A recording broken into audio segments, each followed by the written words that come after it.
Rin No Sho, The Book of Five Rings, by Miyamoto Musashi. Introduction. I have spent many years training in the way of strategy, called Nito Ichi Ryu, and now I think I will explain it in writing for the first time. It is now during the first 10 days of the 10th month, in the 20th year of Kanei. I have climbed Mountain Iwato of Higo in Kyushu to pay homage to heaven, pray to Kwannon, goddess of mercy in Buddhism, and kneel before Buddha. I am a warrior of Harima Province, Shinmin Musashi no Kami Fujiwara no Genshin, age 60 years. From youth, my heart has been inclined toward the way of strategy. My first duel was when I was 13. I struck down a strategist of the Shinto school, one Arima Kihei. When I was 16, I struck down an able strategist, Tadashima Akiyama.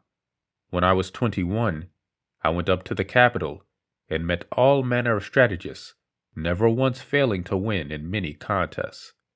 After that, I went from province to province, dueling with strategists of various schools, and not once failed to win, even though I had as many as 60 encounters. This was between the ages of 13 and 28 or 29. When I reached 30, I looked back on my past.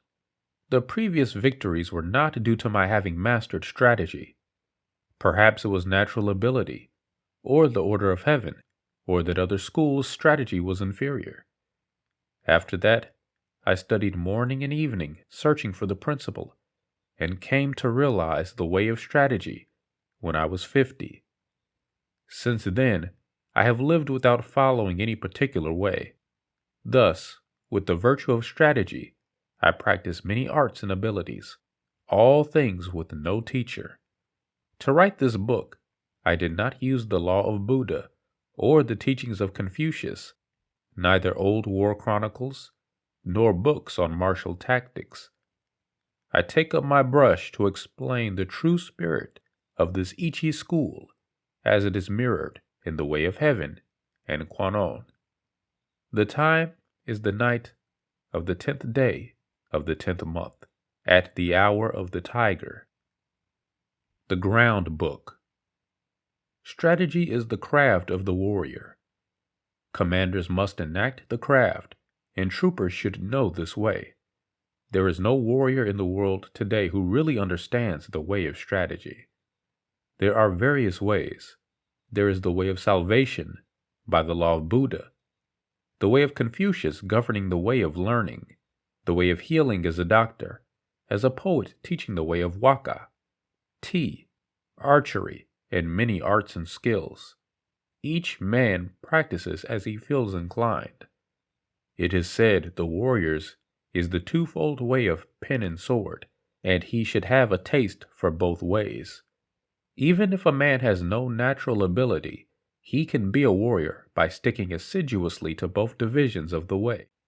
Generally speaking, the way of the warrior is resolute acceptance of death, although not only warriors but priests, women, peasants, and lowlier folk have been known to die readily in the cause of duty or out of shame. This is a very different thing. The warrior is different in that studying the way of strategy is based on overcoming men. By victory gained in crossing swords with individuals, or in joining battle with large numbers, we can attain power and fame for ourselves or our Lord. This is the virtue of strategy. The way of strategy. In China and Japan, practitioners of the way have been known as masters of strategy. Warriors must learn this way. Recently, there have been people getting on in the world as strategists, but they are usually just sword fencers. The attendants of the Kashima Kantori shrines on the province Hitachi received instruction from the gods and made schools based on this teaching, traveling from country to country instructing men. This is the recent meaning of strategy. In olden times, strategy was listed among the 10 abilities and 7 arts as a beneficial practice. It was certainly an art, but as a beneficial practice, it was not limited to sword fencing. The true value of sword fencing cannot be seen within the confines of sword fencing technique. If we look at the world, we see arts for sale. Many use equipment to sell their own selves. As if with the nut in the flower, the nut has become less than the flower. In this kind of way of strategy, both those teaching and those learning the way are concerned with coloring and showing off their technique, trying to hasten the bloom of the flower. They speak of this dojo and that dojo. They are looking for profit. Someone once said, immature strategy is the cause of grief. That was a true saying. There are 4 ways in which men pass through life: as gentlemen, farmers, artisans, and merchants. The way of the farmer. Using agricultural instruments, he sees springs through to autumns with an eye on the changes of season. Second is the way of the merchant. The winemaker obtains his ingredients and puts them to use to make his living. The way of the merchant is always to live by taking profit. This is the way of the merchant. Thirdly, the gentleman warrior, carrying the weaponry of his way. The way of the warrior is to master the virtue of his weapons. If a gentleman dislikes strategy, he will not appreciate the benefit of weaponry. So must he not have a little taste for this? Fourthly, the way of the artisan. The way of the carpenter is to become proficient in the use of his tools. First, to lay his plans with a true measure, and then perform his work according to plan. Thus he passes through life. These are the 4 ways of the gentleman, the farmer, the artisan, and the merchant. Comparing the way of the carpenter to strategy. The comparison with carpentry is through the connection with houses, houses of the nobility, houses of warriors, the ruin of houses, the thriving of houses, the style of the house, the tradition of the house, and the name of the house. The carpenter uses a master plan of the building, and the way of strategy is similar in that there is a plan of campaign. If you want to learn the craft of war, ponder over this book. The teacher is as a needle, the disciple is as a thread. You must practice constantly. Like the 4-man carpenter, the commander must know natural rules, and the rules of the country, and the rules of houses. This is the way of the 4-man. The 4-man carpenter must know the architectural theory of towers and temples, and the plans of palaces, and must employ men to raise up houses. The way of the 4-man carpenter is the same as the way of the commander of a warrior house. In the construction of houses, choice of woods is made. Straight unknotted timber of good appearance is used for the revealed pillars. Straight timber with small defects is used for the inner pillars. Timbers of the finest appearance, even if a little weak, is used for the thresholds, lintels, doors, and sliding doors, and so on.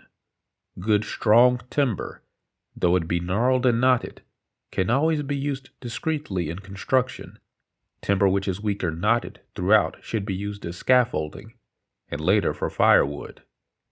The 4-man carpenter allots his men work according to their ability.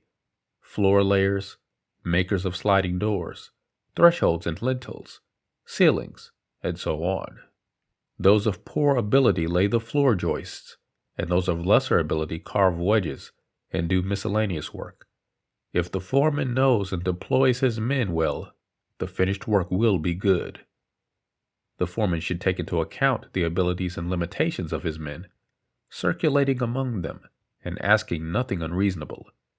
He should know their morale and spirit and encourage them when necessary. This is the same as the principle of strategy. The way of strategy.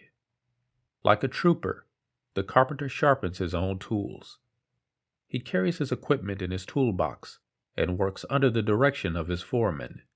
He makes columns and girders with an axe, shapes floorboards and shelves with a plane, cuts fine open work and carvings accurately, giving as excellent a finish as his skill will allow. This is the craft of the carpenters.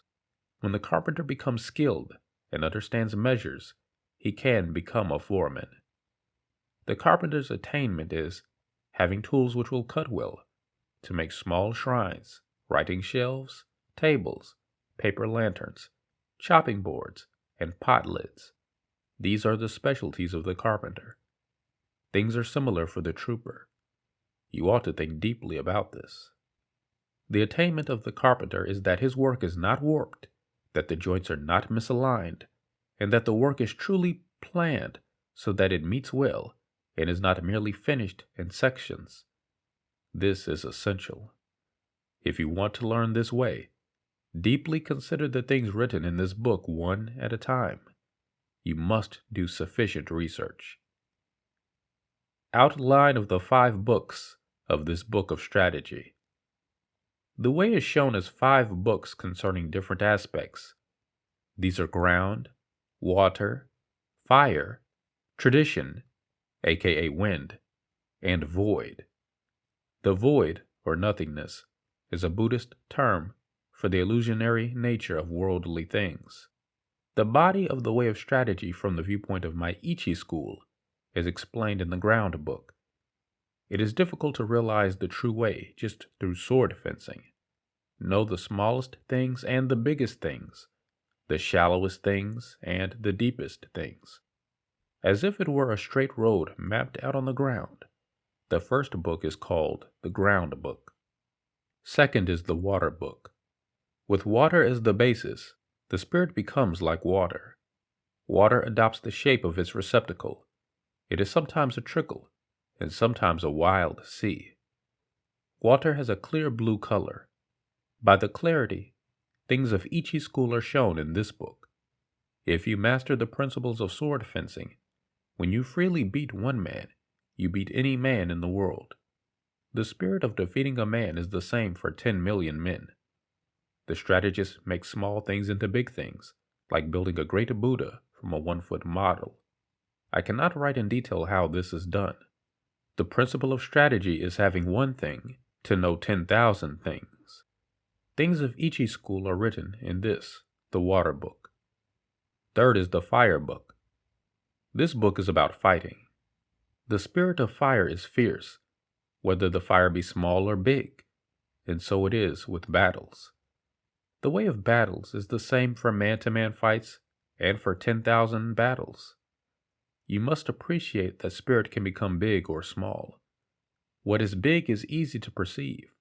What is small is difficult to perceive.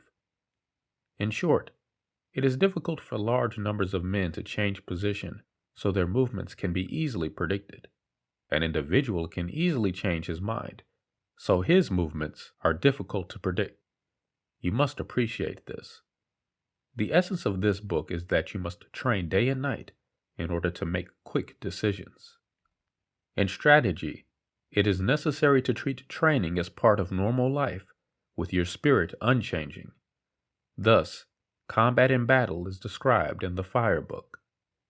Fourthly, the wind book. This book is not concerned with my Ichi school, but with other schools of strategy. By wind I mean old traditions, present-day traditions, and family traditions of strategy. Thus I clearly explain the strategies of the world. This is tradition. It is difficult to know yourself if you do not know others.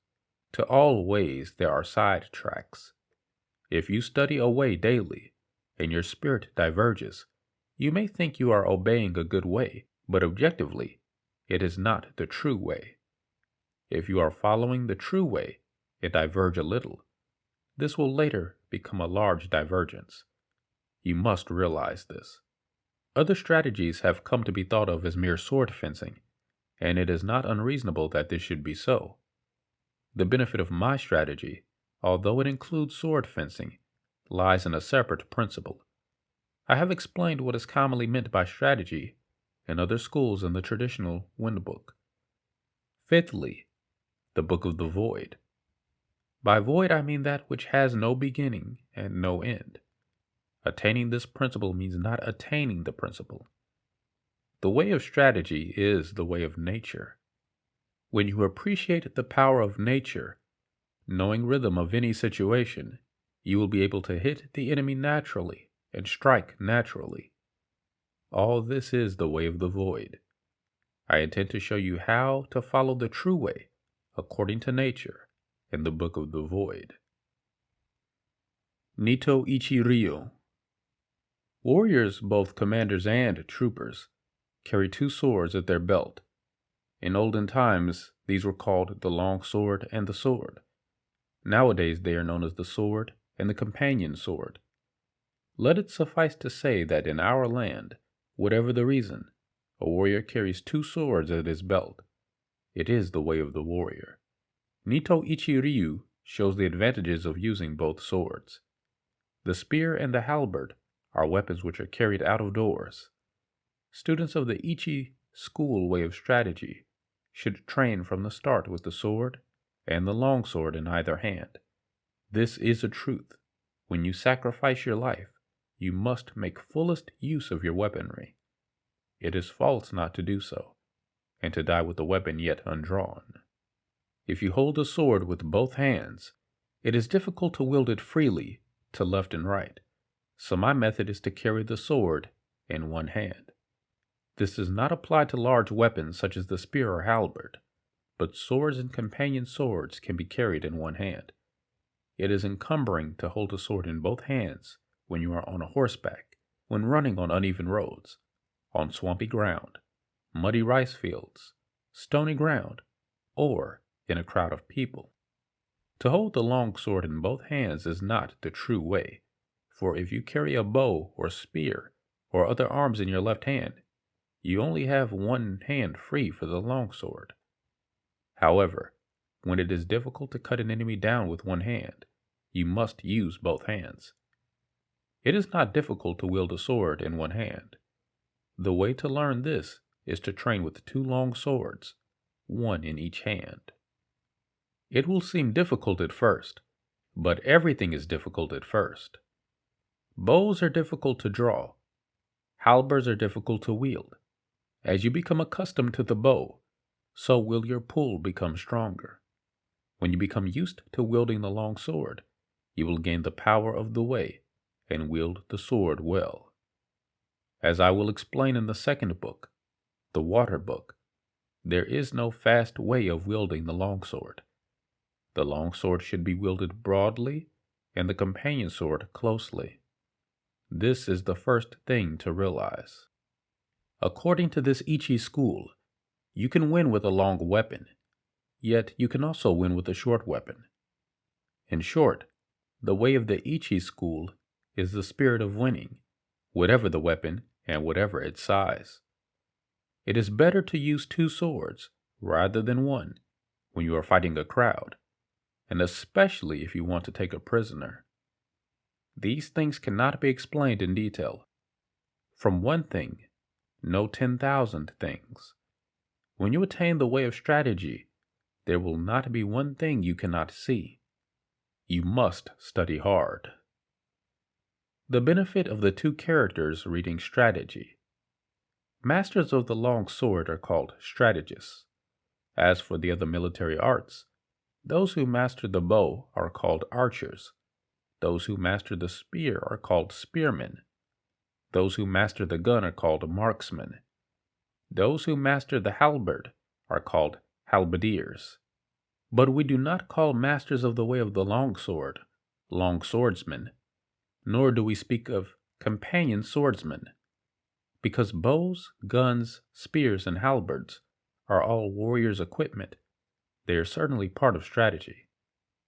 To master the virtue of the long sword is to govern the world and oneself. Thus, the long sword is the basis of strategy. The principle is strategy by means of the long sword. If he attains the virtue of the long sword, one man can beat 10 men. Just as one man can beat 10, so 100 men can beat 1,000, and 1,000 can beat 10,000. In my strategy, one man is the same as 10,000, so this strategy is the complete warrior's craft. The way of the warrior does not include other ways, such as Confucianism, Buddhism, certain traditions, artistic accomplishments, and dancing. But even though these are not part of the way, if you know the way broadly, you will see it in everything. Men must polish their particular way. The benefits of weapons and strategy. There is a time and place for use of weapons. The best use of the companion sword is in a confined space, or when you are engaged closely with an opponent. The long sword can be used effectively in all situations. The halberd is inferior to the spear on the battlefield. With the spear you can take the initiative. The halberd is defensive. In the hands of one of two men of equal ability, the spear gives a little extra strength. Spear and halberd both have their uses, but neither is very beneficial in confined spaces. They cannot be used for taking a prisoner. They are essentially weapons for the field. If you learn indoor techniques, you will think narrowly and forget the true way. Thus you will have difficulty in actual encounters. The bow is tactically strong at the commencement of battle, especially battles on a moor, as it is possible to shoot quickly from among the spearmen. However, it is unsatisfactory in sieges or when the enemy is more than 40 yards away. For this reason, there are nowadays few traditional schools of archery. There is little use nowadays for this kind of skill. From inside fortifications, the gun has no equal among weapons. It is the supreme weapon on the field before the ranks clash, but when swords are crossed, the gun becomes useless. Out of the virtues of the bow is that you can see the arrows in flight and correct your aim accordingly, whereas gunshot cannot be seen. You must appreciate the importance of this. Just as a horse must have endurance and no defects, so it is with weapons. Horses should walk strongly, and swords and companion swords should cut strongly. Spears and halberds must stand up to heavy use. Bows and guns must be sturdy. Weapons should be hardy rather than decorative. You should not have a favorite weapon. To become overly familiar with one weapon is as much a fault as not knowing it sufficiently well. You should not copy others, but use weapons which you can handle properly. It is bad for commanders and troopers to have likes and dislikes. These are things you must learn thoroughly. Timing and strategy. There is timing in everything. Timing and strategy cannot be mastered without a great deal of practice. Timing is important in dancing and piper string music, for they are in rhythm only if timing is good. Timing and rhythm are also involved in the military arts, shooting bows and guns, and riding horses. In all skills and abilities, there is timing. There is also timing in the void. There is timing in the whole life of the warrior, in his thriving and declining, in his harmony and discord. Similarly, there is timing in the way of the merchant, in the rise and fall of capital. All things entail rising and falling timing. You must be able to discern this. In strategy, there are various timing considerations. From the outset, you must know the applicable timing and the inapplicable timing, and from among the large and small things, and the fast and slow timings find the relevant timing. First, seeing the distance, timing, and the background timing. This is the main thing in strategy. It is especially important to know the background timing, otherwise your strategy will become uncertain. You win battles with the timing in the void born of the timing of cunning, by knowing the enemy's timing, and thus using a timing which the enemy does not expect. All 5 books are chiefly concerned with timing. You must train sufficiently to appreciate this. If you practice day and night in the above Ichi school strategy, your spirit will naturally broaden. Thus is large-scale strategy and the strategy of hand-to-hand combat propagated in the world. This is recorded for the first time in the 5 books of Ground, Water, Fire, Wind, and Void. This is the way for men who want to learn my strategy. 1. Do not think dishonestly. 2. The way is in training. 3. Become acquainted with every art. 4. Know the ways of all professions. 5. Distinguish between gain and loss in worldly matters. 6. Develop intuitive judgment and understanding for everything. 7. Perceive those things which cannot be seen. 8. Pay attention even to trifles and small things. 9. Do nothing which is of no use.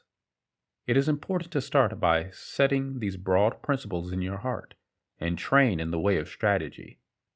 If you do not look at things on a large scale, it will be difficult for you to master strategy. If you learn and attain this strategy, you will never lose even to 20 or 30 enemies. More than anything to start with, you must set your heart on strategy and earnestly stick to the way. You will come to be able to actually beat men in fights and to be able to win with your eye. Also, by training, you will be able to freely control your own body, conquer men with your body, and with sufficient training, you will be able to beat 10 men with your spirit. When you have reached this point, will it not mean that you are invincible? Moreover, in large-scale strategy, the superior man will manage many subordinates dexterously, bear himself correctly, govern the country and foster the people, thus preserving the ruler's discipline. If there is a way involving the spirit of not being defeated, to help oneself and gain honor, it is my way of strategy. The Water Book. In the Book of Water, the entire strategy of my two-sword school is revealed. You should think each thing through completely and not simply gloss over the words. It is important to understand what you are reading and studying. Should you approach a concept that you do not understand, it would be foolish, if you are making the warrior way your lifestyle, to continue on. When I say that language is limited in certain respects, it should be understood that while information may be evident, knowledge is not necessarily obvious. There are hidden meanings, not to be confused with non-understandable things, that must be thought through constantly until you reach an understanding. When you reread this book, you will see another level of understanding come to light. In fact, each time you pick the book up to study it again, you will interpret the teachings differently. This does not mean that your previous understanding was wrong. It simply means that you are proceeding to ask the spirit of the thing to reveal itself on a higher level. While it appears that the rules of strategy are explained here in terms of single combat fights, you should also think on a larger plane to understand battles involving many men. There is no limit to a man's ability once he understands the strategic principles of an art, for they will also be useful when applied to other situations. It is important for you to make sure you understand what you are reading. When you study strategy and grasp meanings even slightly incorrectly, you will eventually be far off course. When you understand what I am telling you, apply what you have learned to your everyday life. Imitation is the surest form of flattery and failure. I am not interested with your talk about my ideas. I am more interested in your applying them to your life. If you do not, then you are essentially not in accord with your own mind. This does not apply to those of you who read merely for enjoyment, but only to those who strive to be warriors. Study so as to absorb my teachings into your heart. The importance of correct spiritual and physical bearing in strategy. The manner in which a warrior carries himself is of the utmost importance, both physically and mentally. You are undoubtedly familiar with men who are quiet and strong, and seem to be doing nothing. They do not appear to be tense, and do not appear to be in disarray. They simply appear. This is exactly the appearance for which they strive. When it is necessary to attack, they do so with complete resolve, sure of themselves, neither overbearing in attitude nor with false humility. They attack with one purpose, and one purpose only, to destroy the enemy. They do not take false postures when they prepare for attack. They simply attack with all their heart and soul. A small man can beat a much larger man and one man can beat many men in a fight. Allow your wisdom to develop by constantly striving to perfect yourself in your own art and by understanding the arts of others. When you understand yourself and you understand the enemy, you cannot be defeated. Be aware at all times of what is right and wrong among men. Do not permit yourself to be intimidated by the size of the enemy. Do not be fooled by your own misunderstanding of what your purpose is. To do so is wrong thinking. It means that you are not studying the principles of my way properly. Whether on or off the battlefield, there is no difference in spirit. The warrior sees all of life as the battlefield. Do not lose heart if the enemy's appearance is overwhelming. You must commit yourself to constant study in order to develop the perfection in your soul evident in the demeanor of the spirit. How you should stand in combat readiness. I always stress form and balance. If you are lax in your stances and positioning, then you will be unable to perform your technique effectively. Focus your concentration on only one thing, making the hit. Narrow your eyes slightly and ever so subtly flare your nostrils. Always fight with your spine erect and unbent. Keep your shoulders relaxed and lowered. Tighten your abdominal muscles and root yourself into the ground. Make yourself bigger in your mind than you are, as a manner of intimidating the enemy. Slowly work your way toward the enemy until you are ready to strike. Then do so with utmost conviction, quickness, and power. Keep your weapons ready at all times. You should practice the proper stances and movements prior to using any fighting technique, and in this manner establish your own sense of being through your particular art. How often have you witnessed so-called experts with no form or balance? You see them as clods with no style or grace. Think this through and consider how you yourself wish to be seen should the time come for you to move. Think about being seen only by yourself and not through the eyes of others. Why would you want to appear as one thing and be another? If you are a warrior, then you are a warrior, and if you are not a warrior, then you are not a warrior. The way of the warrior is the way of the warrior. To be a warrior, look like a warrior and stand like a warrior. Do not be false to yourself. Looking at the enemy. Look at the enemy as if you are looking through him without being too obvious about it. Perception and sight are two important principles in my strategy. Perception relies on intuition. This is developed through practice. Sight is based on the physical ability to use the eyes. Understand the difference and sameness of perception and sight. One must be prepared for the possibility of losing one's sight in mortal combat. Learn to see things far away and up close. This applies as well to the attitudes towards stance and positioning. Do not prejudge a view according to what you think things should appear to be, but instead look at all things equally, and in this way you will be able to discern what can hurt you and what cannot. Peripheral vision is of the utmost importance. It is a skill that is developed over a period of time and training. This is a stern discipline. It should be used in everyday life as well. I must insist upon training as the means of attaining excellence in the craft of the warrior. Steadfastness of purpose is above all the essential requirement for understanding yourself in relation to the universe. If you lack this, you will be easily led into false securities and will therefore become easy to defeat. Force yourself to develop the skills needed to be the warrior that you define yourself to be. Remember, as you submit to the spirit of the thing, that spirit of the thing will submit itself to you. Holding the long sword. It is important for you to understand the proper manner in which to hold the long sword. The grip should be both loose and tight at the same time. What I mean by this is that you should hold the sword firmly and resolutely, yet at the same time your hand and wrist must be pliable. Hold the sword as you would a fishing rod, and strike with it as if you were casting a fishing line. Hold the sword tightly with the bottom two fingers to give yourself the added support you need to wield the long sword correctly.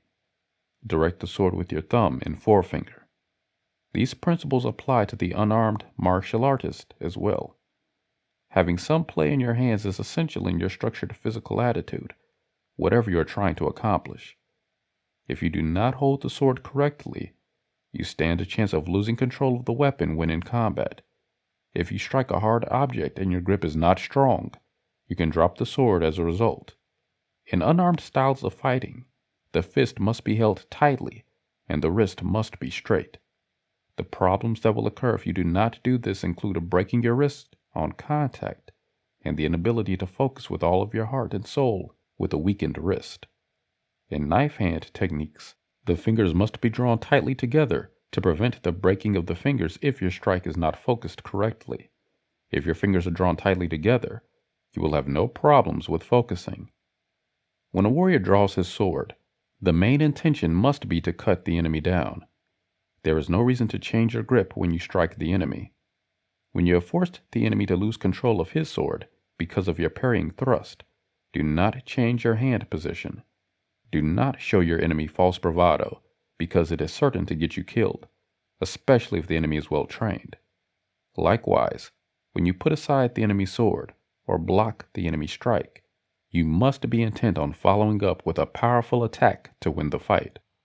The martial arts are not a game to see who is stronger and who is faster. You must mean it when you strike at the enemy. If you do not, you will certainly get hurt. The only reason to draw your sword is to cut the enemy down. It is essential that you understand there is no difference between using the sword in combat and in practice. There is no such thing as a grip for striking and a grip for practice. Even in practice, you must strike with all your heart and with all your soul. To do otherwise will result in your being unable to strike with full force and conviction should the need arise. Every strike must be done with full authority and full intensity. A bullet from a gun does not make a distinction between practice and combat. You are training to be one and the same way in your entire life. I do not like the idea of stubbornness in the grip. Stubbornness means non-flexibility. Your hands must be both pliable and firm. This means that you must practice all techniques in the same manner, regardless of which way you hold your sword in sword fighting or your hand in unarmed methods. Understanding the movement of your body through proper footwork. There is no difference between walking and running into battle or walking and running in everyday life, except for speed. Proper movement of the body depends entirely on the manner in which you carry yourself. The feet carry the body, and the body directs the feet. Tread firmly with the heel touching the ground first, and then roll forward to the ball of your foot. Practice this until you appear to move without motion. Do not use different types of steps, such as jumping, gliding, or hopping. Combat is an aspect of your everyday life if you follow the path of the warrior. Do not allow for differences in your attitude. Refer back to the discussion on stances and positions.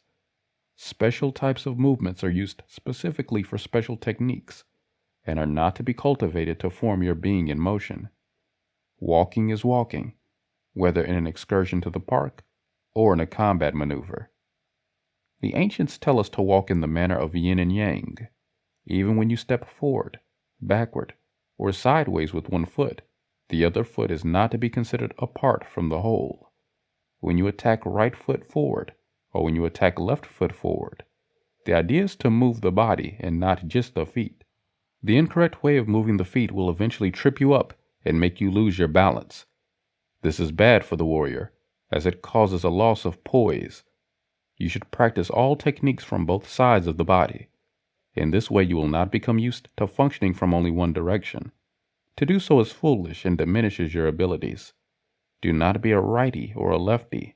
Become both by practicing your movements from all directions. The 5 positions of attack. If we consider the possibilities for attacking the enemy, we can clearly see that there are only 5 ways to do so. You attack the upper, middle, lower, right, and left sides only. This does not exclude attacking from behind the enemy's back. I am talking about attacking. You should understand the reason for this. You can only attack the upper, middle, lower, right, or left side of the body. Front or rear goes without saying. It is still upper, middle, lower, right, or left side. Even though this may seem ridiculous to mention, There are those who will seek to attack in a completely disjointed fashion when they're coming from the rear, and thereby fail to beat an enemy. Nothing fancy is involved. You go straight to the heart of the matter and defeat the enemy. There is nothing else involved. You either do it or you don't.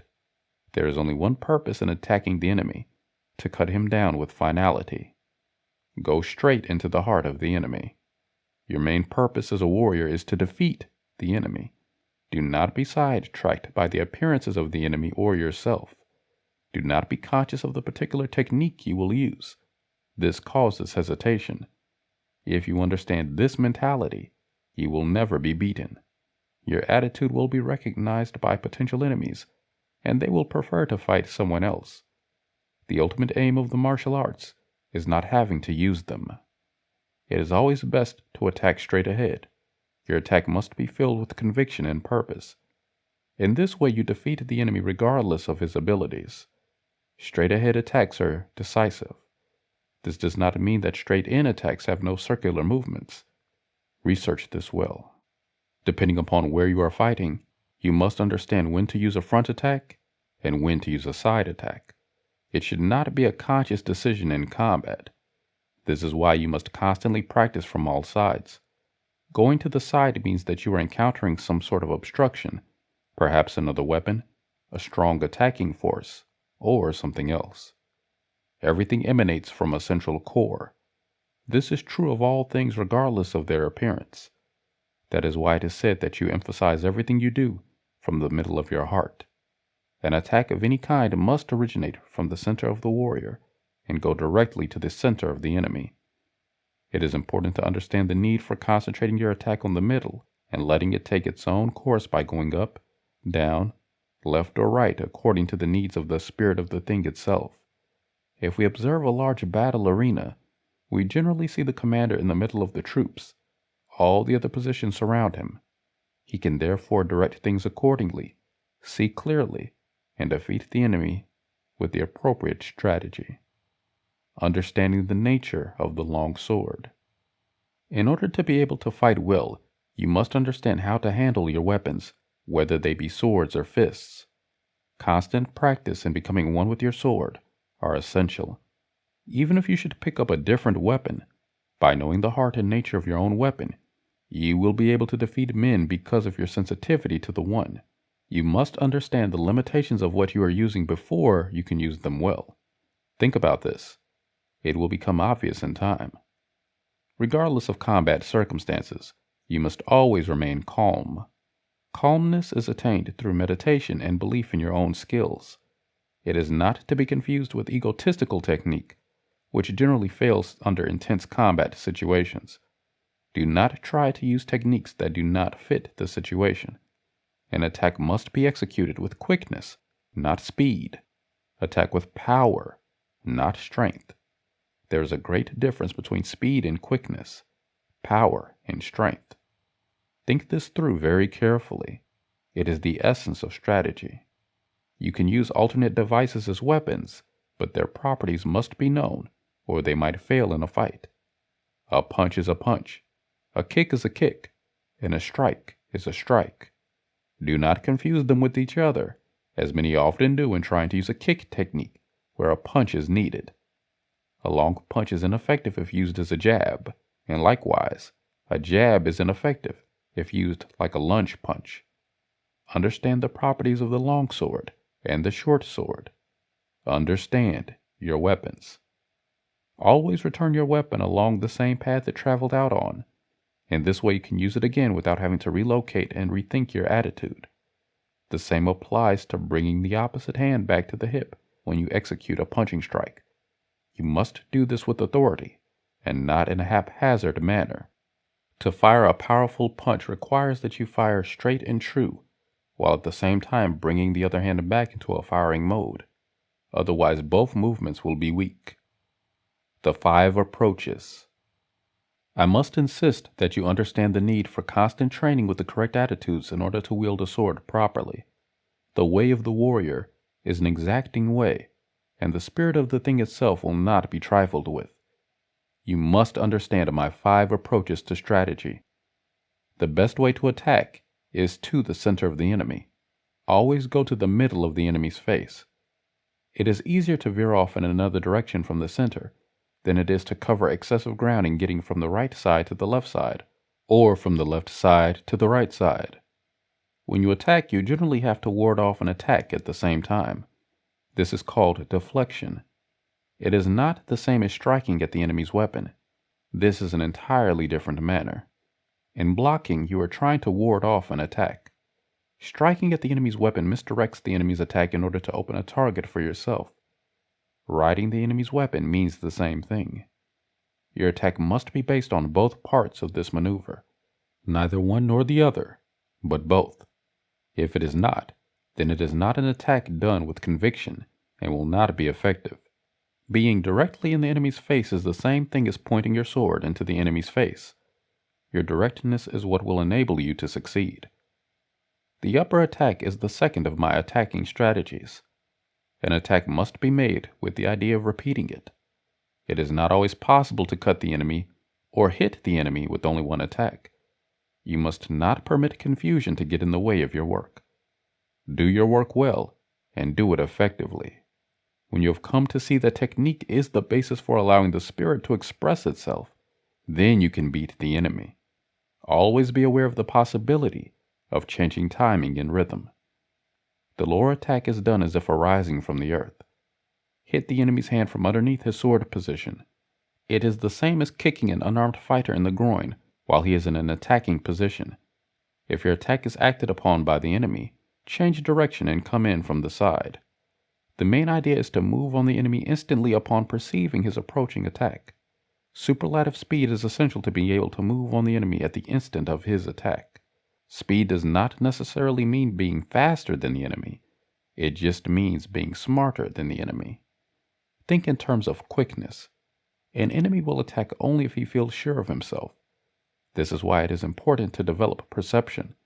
Knowing the enemy will attack does not give you the license to only fight with a counter-attacking attitude. You must have the courage to go into the attack without thinking in terms of anything but cutting or striking the enemy. Always maintain the attitude of defeating your enemy with one strike. Practice your attacks with the attitude of going in. The long sword means that you use your primary weapon, yourself. Attacking from the left side is the fourth approach. Parry from the outside and attack from the left side. You may also attack from the right side. The left side attitude is a method of combat and not a specific technique. Deflect the advancing sword by going into the attack, and the instant you touch his sword, swing your sword up and across and down. The fifth approach is to attack from the right side of the enemy. Use the same manner as with the left side attitude, for this is neither more or less important than any of the other approaches. A methodology is employed, not a specific technique. Words are not adequate to fully explain what I mean with regard to my 5 approaches to strategy. The concepts are intuitive. You must constantly practice all of your techniques until they become second nature. Once they are part of your nature, you can cease to think about them. You must understand yourself, and you must understand the enemy. In the later sections, specific attitudes and ideals are discussed more fully. You would also do well to remember that what I say and how you perceive what I say can be completely different depending upon your awareness of yourself and the level of skill you have attained. The need for constant study and thought is essential for understanding the way of the warrior. The strategy of attack, no attack. It does not matter which of the 5 attitudes you use, because in every situation, you must be flexible enough to change the entire structure of your attack, the main purpose being that of cutting or striking the enemy dead. You must wield your sword properly. Be prepared in spirit to change the direction of your attack at any moment. In practice, attack to the upper, and in mid-attack, immediately change direction to a lower attack. Attack from the left side, and immediately change your attack to a direct middle thrust. Change direction from the right side to a lower attack, to an immediate left side attack. Constantly experiment and train yourself to understand the changes of my attack no attack strategy. It is absolutely essential that you understand what is being said here. You cannot take a certain attitude and depend upon it entirely. There are too many variations in attacks from the enemy. What you may think is effective may in fact be ineffective because of the way in which the enemy is feeling at that particular moment. Your attitude must be such that you can shift into any other mode of combat without having to make a conscious decision. You must be flexible, and you must have no particular liking for any particular set of techniques. Think this through very carefully. It is the basis of the warrior's way. A warrior only has one objective: to destroy the enemy by whatever means necessary. If you do not understand this teaching, then how can you ever hope to do what you are trying to accomplish? You must go into combat with the attitude of absolutely destroying the enemy. If you do not develop this attitude, what are you doing there in the first place? Combat fighting is not done for fun. Even in practice sessions, you must have the attitude of going in for the kill. Remember, the main idea behind becoming a warrior is learning how to destroy the enemy. Without destroying the enemy, you are playing a child's game. Destroy the enemy at any cost, even if it means that you yourself may possibly be hurt in the exchange. Think of nothing but of cutting the enemy down. Even when large armies go into battle, their main attitude must be to destroy the enemy, otherwise they will lose and be disgraced. There is no other reason to be a warrior. Becoming one with hitting the enemy. Perception and intuition are essential in the attitude of destroying the enemy. You must train hard to be able to move into the attack and stop it before it even occurs. This takes great courage. It takes dedication to the art you are practicing. You cannot hope to attain perfection if you cannot go into the attack and destroy the enemy by becoming one with the attack. You must attack as quickly and directly as possible. You must be able to strike the enemy even should he go into a retreat posture. You must continue on. You must not hesitate, and you must be relentless in your conviction. This takes great effort and training in meditation, but it must be done. You must continue in with your attack regardless of the attitude of the enemy. It is hard to understand this without actual practice and more practice. You must have a trainer assisting you in your practice, but if you don't, then you must firmly develop the concreteness of the idea into your own mind and body and practice with all your heart and soul. Your attack must be relentless, and it must not be thought of as a thing in itself. No thought, no idea. There is no need to wait for the enemy to start combat. You go into the attack, and if the enemy decides to go in at the same time, then you must be quicker, more focused, and more resolved. It is essential that you go into the attack with your body leading your hands and feet. You achieve this by having a more determined attitude and a stronger spirit. Have no preconceived ideas about how a situation should come out. Go into the attack with the attitude of destroying the enemy, and you surely will, if your spirit is up to the occasion and your heart is into the matter, and you do not fear the possibility of being hurt in the exchange. Press in hard with your body, shout with force and authority, and let your hands come from nowhere to destroy the enemy. Attacking through the enemy. When you are in a situation where neither you nor the enemy seem able to make the opening needed for the kill, you must summon more resoluteness from within yourself to explode into the enemy's face and body, again leaping in with quickness and deliberateness. Think only of destroying the enemy by any means necessary. Combinations of attack. When you clash with another warrior, and there is no release of conviction on either part, you must employ a diversion in your attack. Strike high, low, and middle, using whatever means are necessary to finish off the opponent. You must learn different combinations and techniques down to your soul, and they must come without thinking. In unarmed forms of fighting, you attack with punches, kicks, and strikes in rapid succession without pause. Each and every attack you make must be done with full force and authority. You cannot attack half-heartedly. When you finish with one technique, you must immediately continue on with yet another and another until you have attained your goal, which is to destroy the enemy. The flame and flash cut. You must attack with intense focus. You cannot waste time or movement. When both swords come together, your flame must be resolved to penetrate in a flash with utmost intensity. You can never waver with the intent of your attack. Go in deeply with your body. Not doing so will permit your enemy to find an opening and perhaps destroy you. This you do not want. Go into the attack with everything you have, and then, if necessary, regroup and do it again. The falling leaves cut.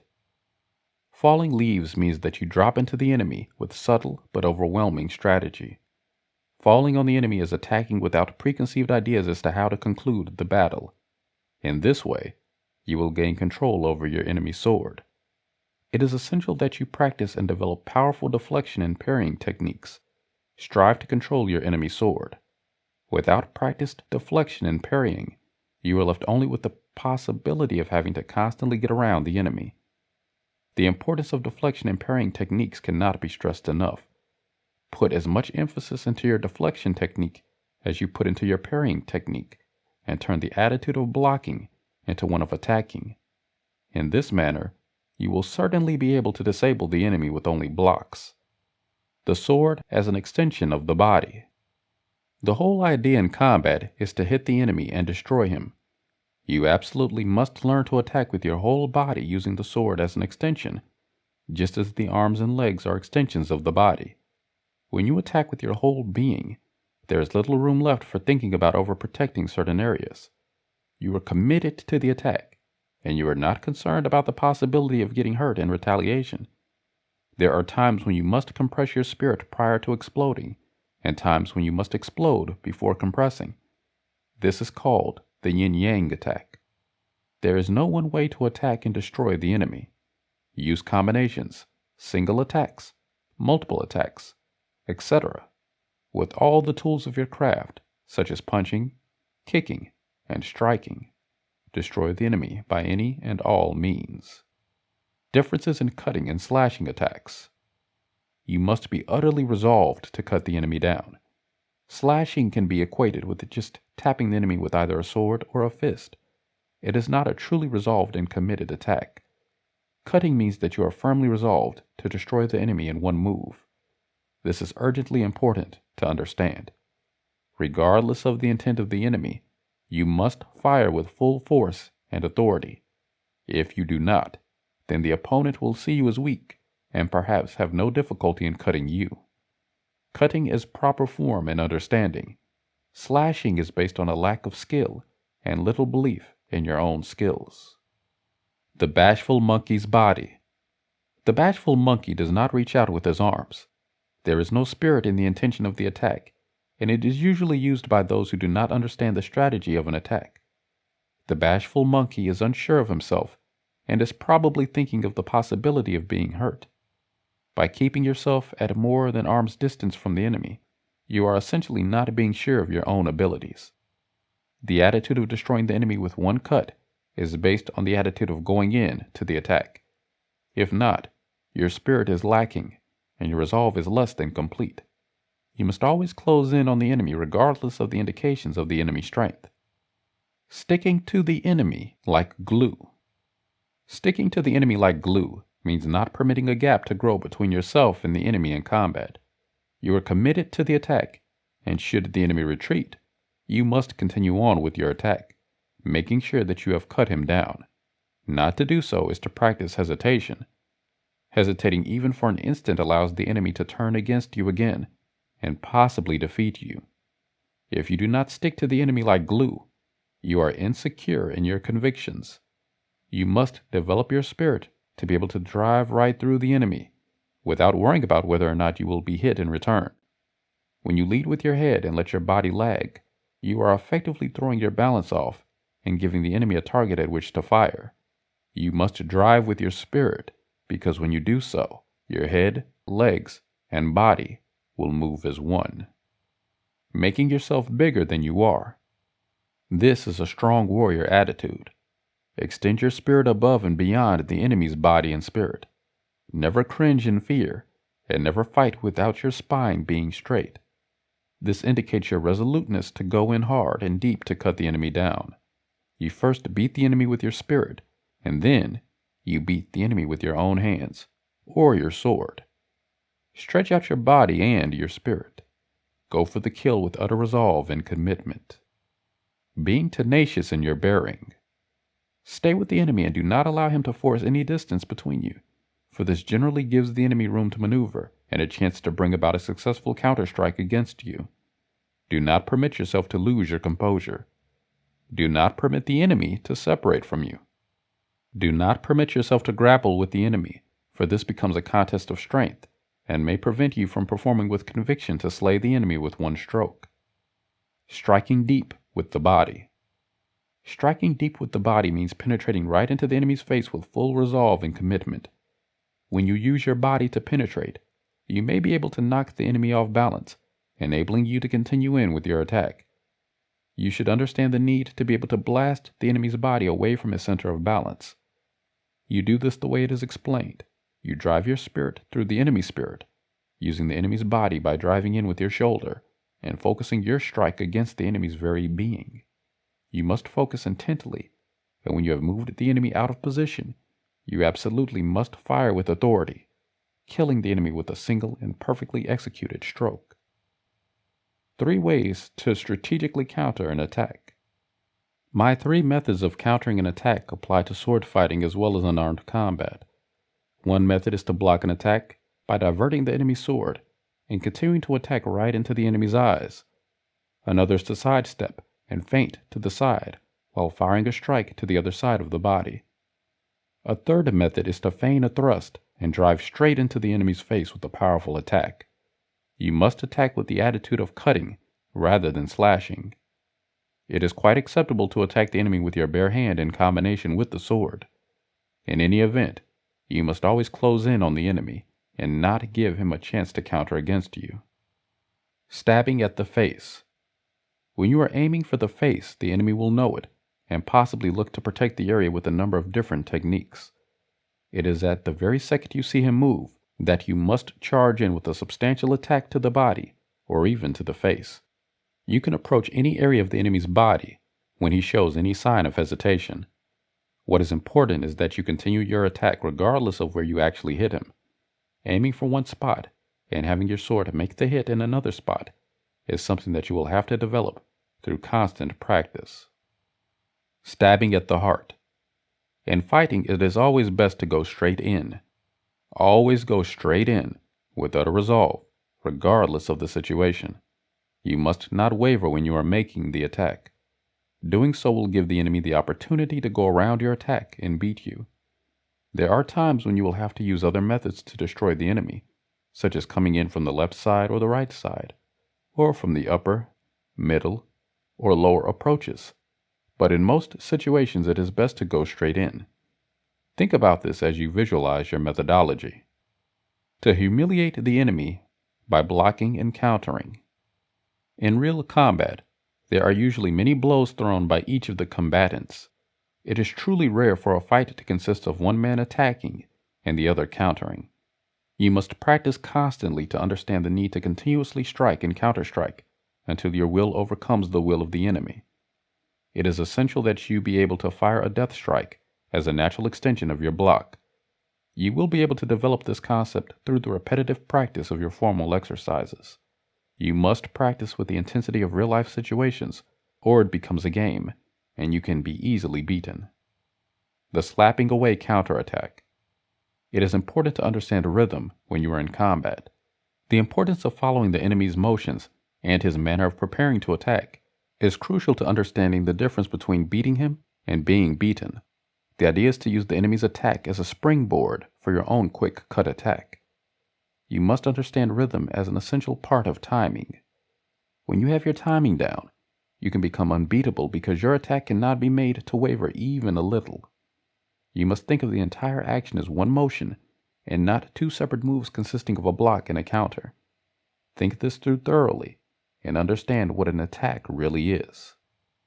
Enemies continue to come. This is a very important lesson.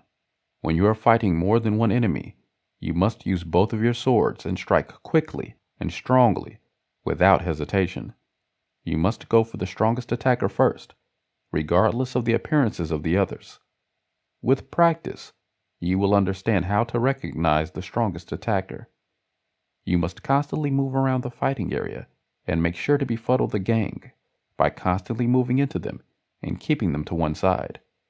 You must constantly chase them and not permit them to surround you. They are generally not prepared for this type of retaliation, and you will have them under your control if you remember to maintain your spirit and destroy them one after another in a consistent fashion. You must continue to fire at them until they are all down, and you are certain that they cannot regroup for another attack. If you fail to do this and come under their influence, you will surely be beaten. You must never let this happen. There are more than one against you, and you must even the sides as quickly as possible. Therefore, strive to practice with the idea of moving from one technique directly into the rest, without hesitation. Practice correct breathing so you are able to maintain the stamina you need. By constantly moving around, you give them little choice in their space to fight, and they can be controlled and taken out in quick succession. You must also fight with the attitude of no mind. Do not think of possible outcomes until you have finished with your battle. To do so is foolish and takes your mind off the primary objective, which is to destroy the enemy. Think only of destroying the enemy, and the technique will flow of itself. Taking the advantage in combat. Practice is the only way that you will ever come to understand what the way of the warrior is about. Constant striving for perfection of the self through a chosen art is the only path to enlightenment. Words can only bring you to the foot of the path, and to attain mastery and perfection, you must constantly strive to better yourself through an understanding of your chosen way. One attack only. Contemplate winning all your victories with only one strike. You must understand that the reason for your one strike is to slay the enemy. The obvious answer to all things is practice and more practice.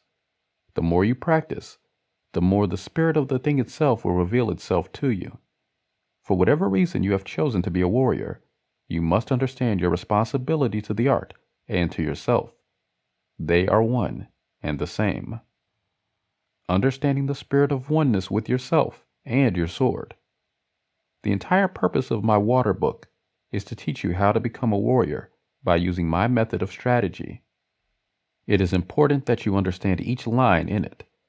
This is the true basis for learning the way of the warrior, for by doing so, you are also practicing strategy. Carefully learn the 5 approaches and the 5 strategies for combat. These principles of strategy work whether you are fighting 1 man or 20 men. Carefully study rhythm and timing. Strategy is the same in all cases. Remember that you must kill the enemy correctly. Not doing so is not the way of the warrior. Continue to study my strategy, and in time, you will certainly understand what it is truly about, and it will become a part of your very being. It will become your spirit. This ends the Book of Water. The Fire Book. The Book of Fire describes the importance of knowing the difference between using a bamboo practice sword and a real sword in combat. Although technique is extremely important and must never be overlooked, there is a tendency among most would-be warriors to concentrate only on the development of their craft through skills developed with certain moves. Would-be warriors who use only the raiment of their profession and brag about their motions do not understand strategy. They overlook the all-important aspect of spirit, thinking that it will come to them without additional work. To release the spirit, one must accentuate the work with meditations of the heart and the soul. Not doing so is the same thing as performing music note for note, with no emphasis on the feeling of the particular piece being performed. And so most warriors only perform tricks. The way of the warrior is filled with soul and feeling. Without it, the warrior is essentially dead, even though he may appear to be very strong. The only way you can understand the truth about killing an enemy in combat is by killing an enemy in combat. Because this may be difficult to do whenever you may want to, proper practice is essential. Only by studying actual tactics and being able to determine an enemy's strength can you actually understand the meaning of life and death in war. You must train constantly with the attitude of killing the enemy. When this attitude is fully developed, potential enemies will not wish to enter into combat with a warrior they sense has the resolve and conviction of one with no concern for the enemy's well-being. In general, they cannot know the truth of the matter. It is foolish to get into scuffles with an enemy and not attack with a killing resolve. In order to understand life and death, you must actually be in a situation where the possibility of death exists. There is a constant need to study one's weaponry and the methods to be used when real combat occurs. Regardless of this, you must strive for this perfection of your soul by thinking in terms of actually killing enemies when you are practicing. Through constant application of your training skills, you will come to understand the value of a particular technique if you practice with full resolve and use the methods of visualization in your training. You should practice wearing your full suit of armor in order to learn the true feeling of combat. You can become a master of strategy through thorough and constant practice. By seeing into a particular technique, you will learn where and when it can be best used, even though you are not using it for a real purpose at the time. Training enables you to see deeply into the motivations for your warriorness, as well as into the development of your abilities. In this way, you learn your craft. Anyone who truly wishes to master strategy can master strategy. Through constant practice, you become free from your own ideas of what and how things should work. When you learn a technique and apply your soul to it, you will find that the technique will reveal to you the manner in which it must be used to your personal advantage. This applies to combat without weapons as well. In your everyday dealings with men, you will find a special ability that enables you to control situations and maintain your own position without having to submit yourself to the whims of another. However, it should be pointed out that you yourself must have the courage of your convictions and the courage to act on your convictions. Without this courage and the ability to act, you'll become another man's pawn and can easily be defeated. This is the only way to learn my principles of strategy. Through constant training, you will eventually be seen as a man of incredible spiritual power. The place from which you fight. Use everything to your advantage at all times. In outdoor fights, try to keep the sun behind you. In that way, you maintain an advantage by diminishing the opponent's capacities for sight and perception. When fighting indoors, keep a door or avenue of escape behind you. Sometimes you will be overwhelmed and must have an escape route. Always be in a position where you can look down upon the enemy. In real unarmed situations, you may keep any area free to allow you the possibility of escape if necessary. There is nothing wrong with escaping from combat if you are overpowered and honestly cannot win the fight. Get out and make sure you have provided a means to get out. Seek out the place of advantage whenever you enter into a new area. The same applies to seating arrangements around a table. Always seek to occupy the seat with the most advantage. He who has proper position controls the situation. If it is unavailable to you, then get as close to it as you can, either to the left or right, depending upon how your perceptions direct you. Whether fighting an enemy armed or unarmed, keep him on the defensive. Chase the enemy with your body and your spirit. This is excellent strategy. You can easily open targets for yourself with a little effort, but then you must have the courage to go in and kill the enemy without delay. You must be totally resolved when you are fighting, otherwise you will easily lose. By constantly creating difficulties for the enemy, you will force him to deal with more than one thing, giving you the advantage in killing him swiftly. When you have the enemy in an awkward position, do not let him regain his composure and possibly defeat you. When the enemy is confused, you must go in for the kill. This strategy must be constantly studied. 3 strategies to control the enemy. The best way is to commence with your attack, and in this way keep him off balance and on the defensive. The second way is to step back from his attack and draw him to you. The third way is, when you both attack together, to be stronger in spirit. There is nothing else besides these 3 methods. You either take the lead, hold him off and then take the lead, or force the lead at any given time. This is truly the essence of fighting. Utter resolve is necessary when you are fighting an enemy. In order to beat him, you must control the situation, regardless of the method you use. If you do not control the enemy will control you. The first control of the enemy. By keeping the pressure on the enemy, you will keep him constantly in a defensive posture. It is essential that you remain calm when initiating an attack. Your basic attitude should be of wanting to overwhelm him and unsettle his spirit. This will permit you to control the situation and make good on your attack, the purpose of which is to destroy the enemy. You may appear strong and then deliver your cut through guile. It does not matter how you do it, as long as you understand why you're doing it. Change your rhythm and change your timing, if necessary. You may appear unresolved, but when you approach the enemy, you must charge in with utter calm and purpose. You may wish to send the enemy a message implying your superior strength. When the enemy realizes his position, quickly go in for the kill. There are times when, although you are prepared to go right through the enemy, you lay back momentarily and then, without warning, leap in and through. The second control of the enemy. Do not let the enemy overwhelm you with his apparent strength and technique. You must remain calm at all times. In this way you can control the attack. When the attack comes, be sure to misdirect the aim of the enemy. As an example, feint left and strike from the right. The other way is to sense the attack and, at the very moment of the enemy's movement, charge in with greater strength, power, and resolve. The third control of the enemy. Never be overwhelmed by the enemy. You can ensure this by keeping your spirit tall and your resolve strong. Regardless of how the enemy approaches, your main thought should be to cut him down. Should the enemy attack strongly and calmly, you must become one with the attack, and through superior resolve cut him down swiftly. Without constant practice, it is hard for words to convey the true meaning of the thought. To come to understand something that appears obvious, you must constantly probe into the meaning of the words.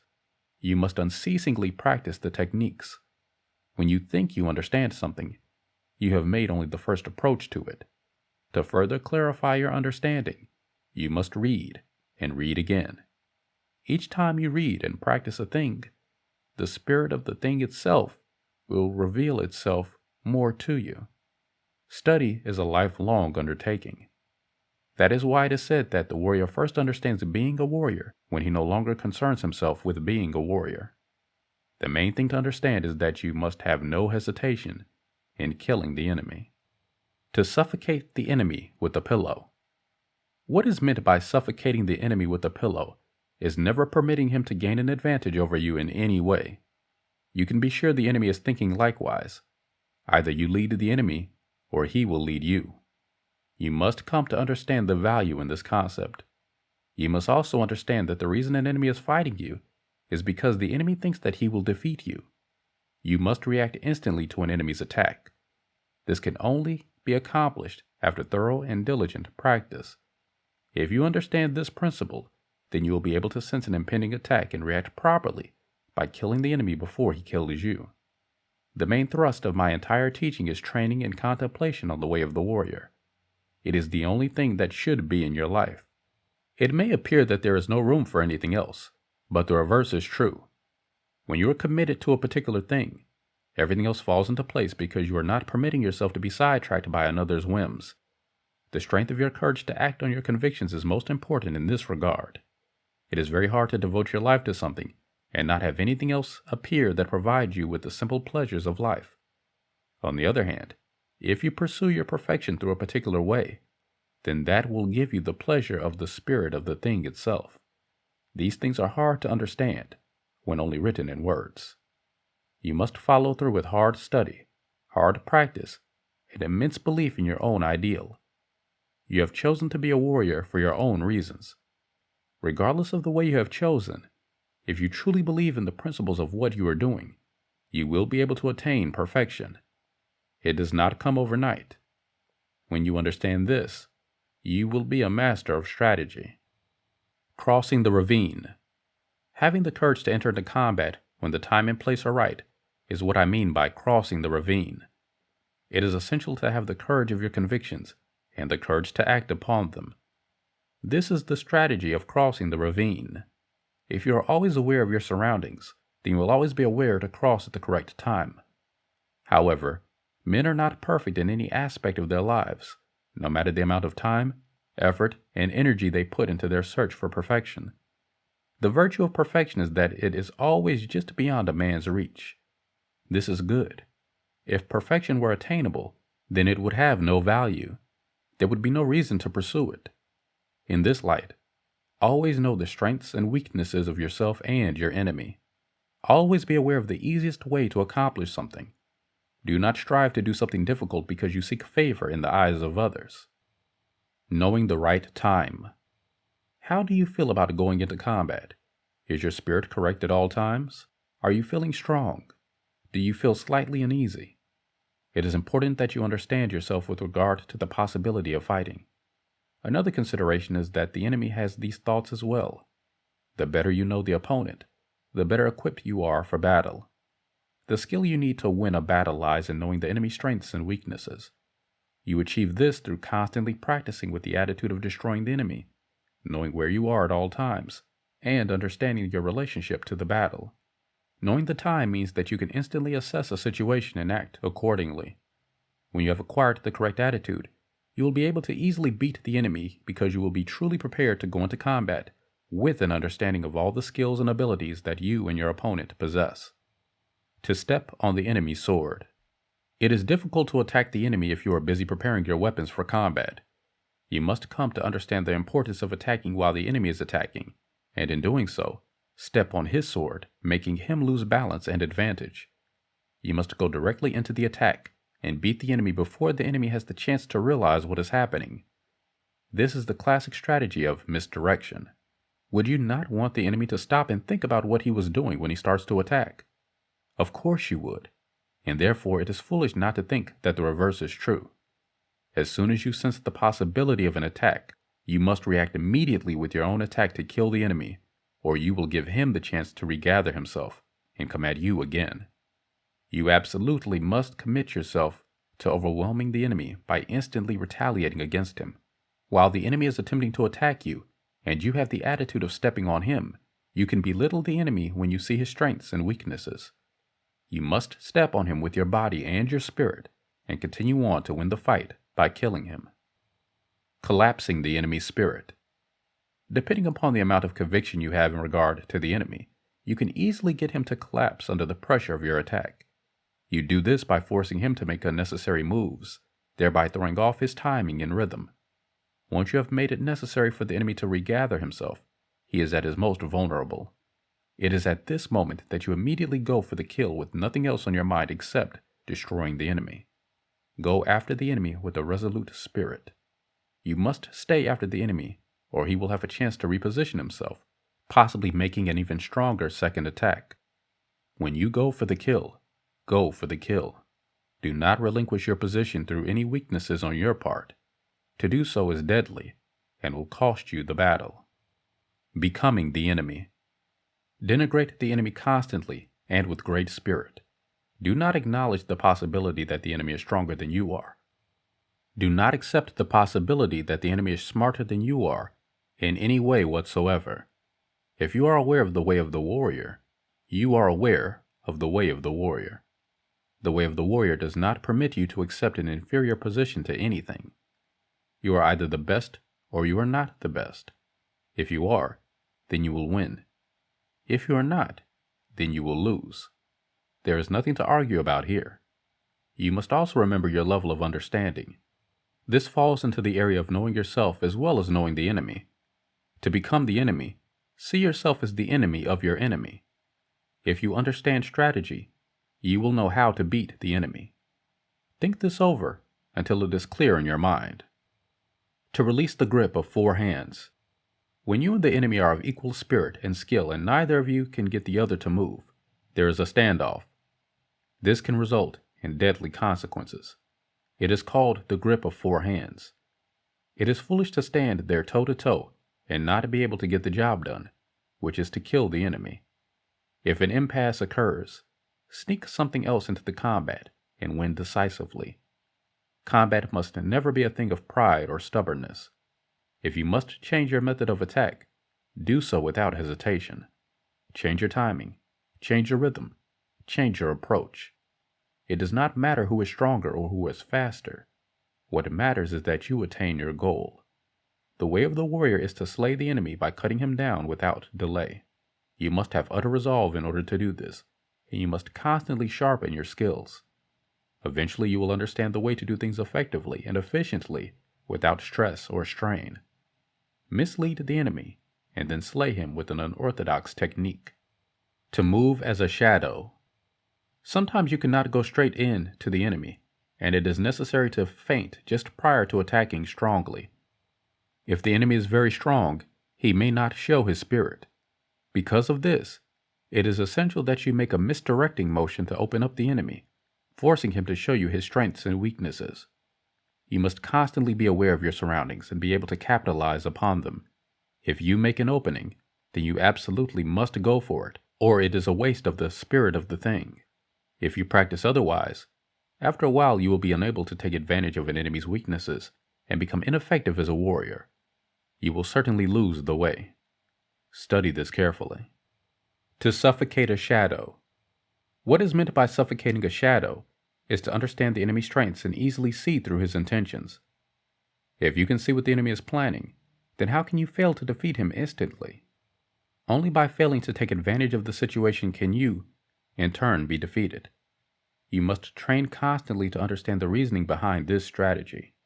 There is nothing mystical in this strategy. If you show the enemy that you know what he is planning, he can be forced to change his attitude to one that is favorable to you. When you see his change in attitude, immediately thrust in with a killing strike. Beat his timing with your timing. Beat his approach with your approach. Control the situation at all times by being aware of your surroundings.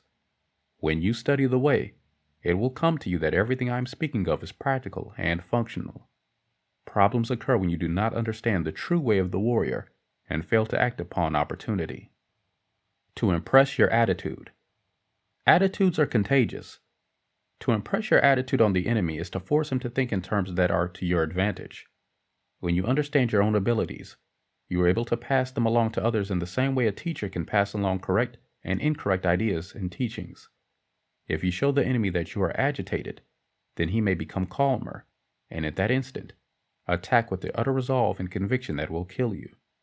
You must have success in your heart and mind in order to know whether information is true or false. If you cannot do this, then you must take the time to study further if you are so inclined. Do not be impressed by the enemy's attitude. Remain calm even if he starts to attack. If you do not follow yourself, then you will certainly follow someone else. The whole idea of warfare is to beat the enemy. The strength and courage of your convictions is what will carry you through every time, regardless of the situation. You must understand this. Without hard study, how can you ever hope to acknowledge yourself as your own supreme master? This comes with long practice, study, and devotion to the art.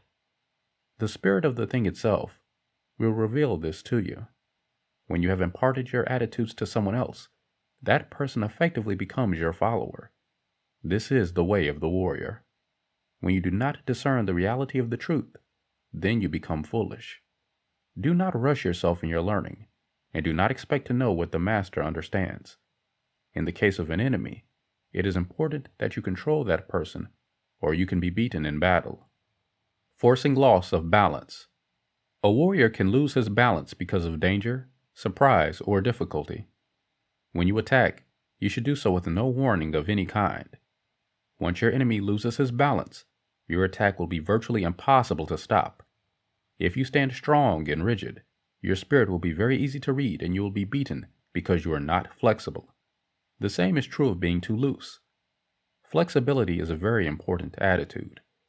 Things will not always go your way regardless of your practice and your attempts to define your own existence. Therefore, how can you always maintain strictly one posture? In large-scale combat, attack where the enemy is not expecting you to. Likewise, in one-to-one combat, appear to be one thing, and then attack is another. Never give the enemy a chance to see your true spirit.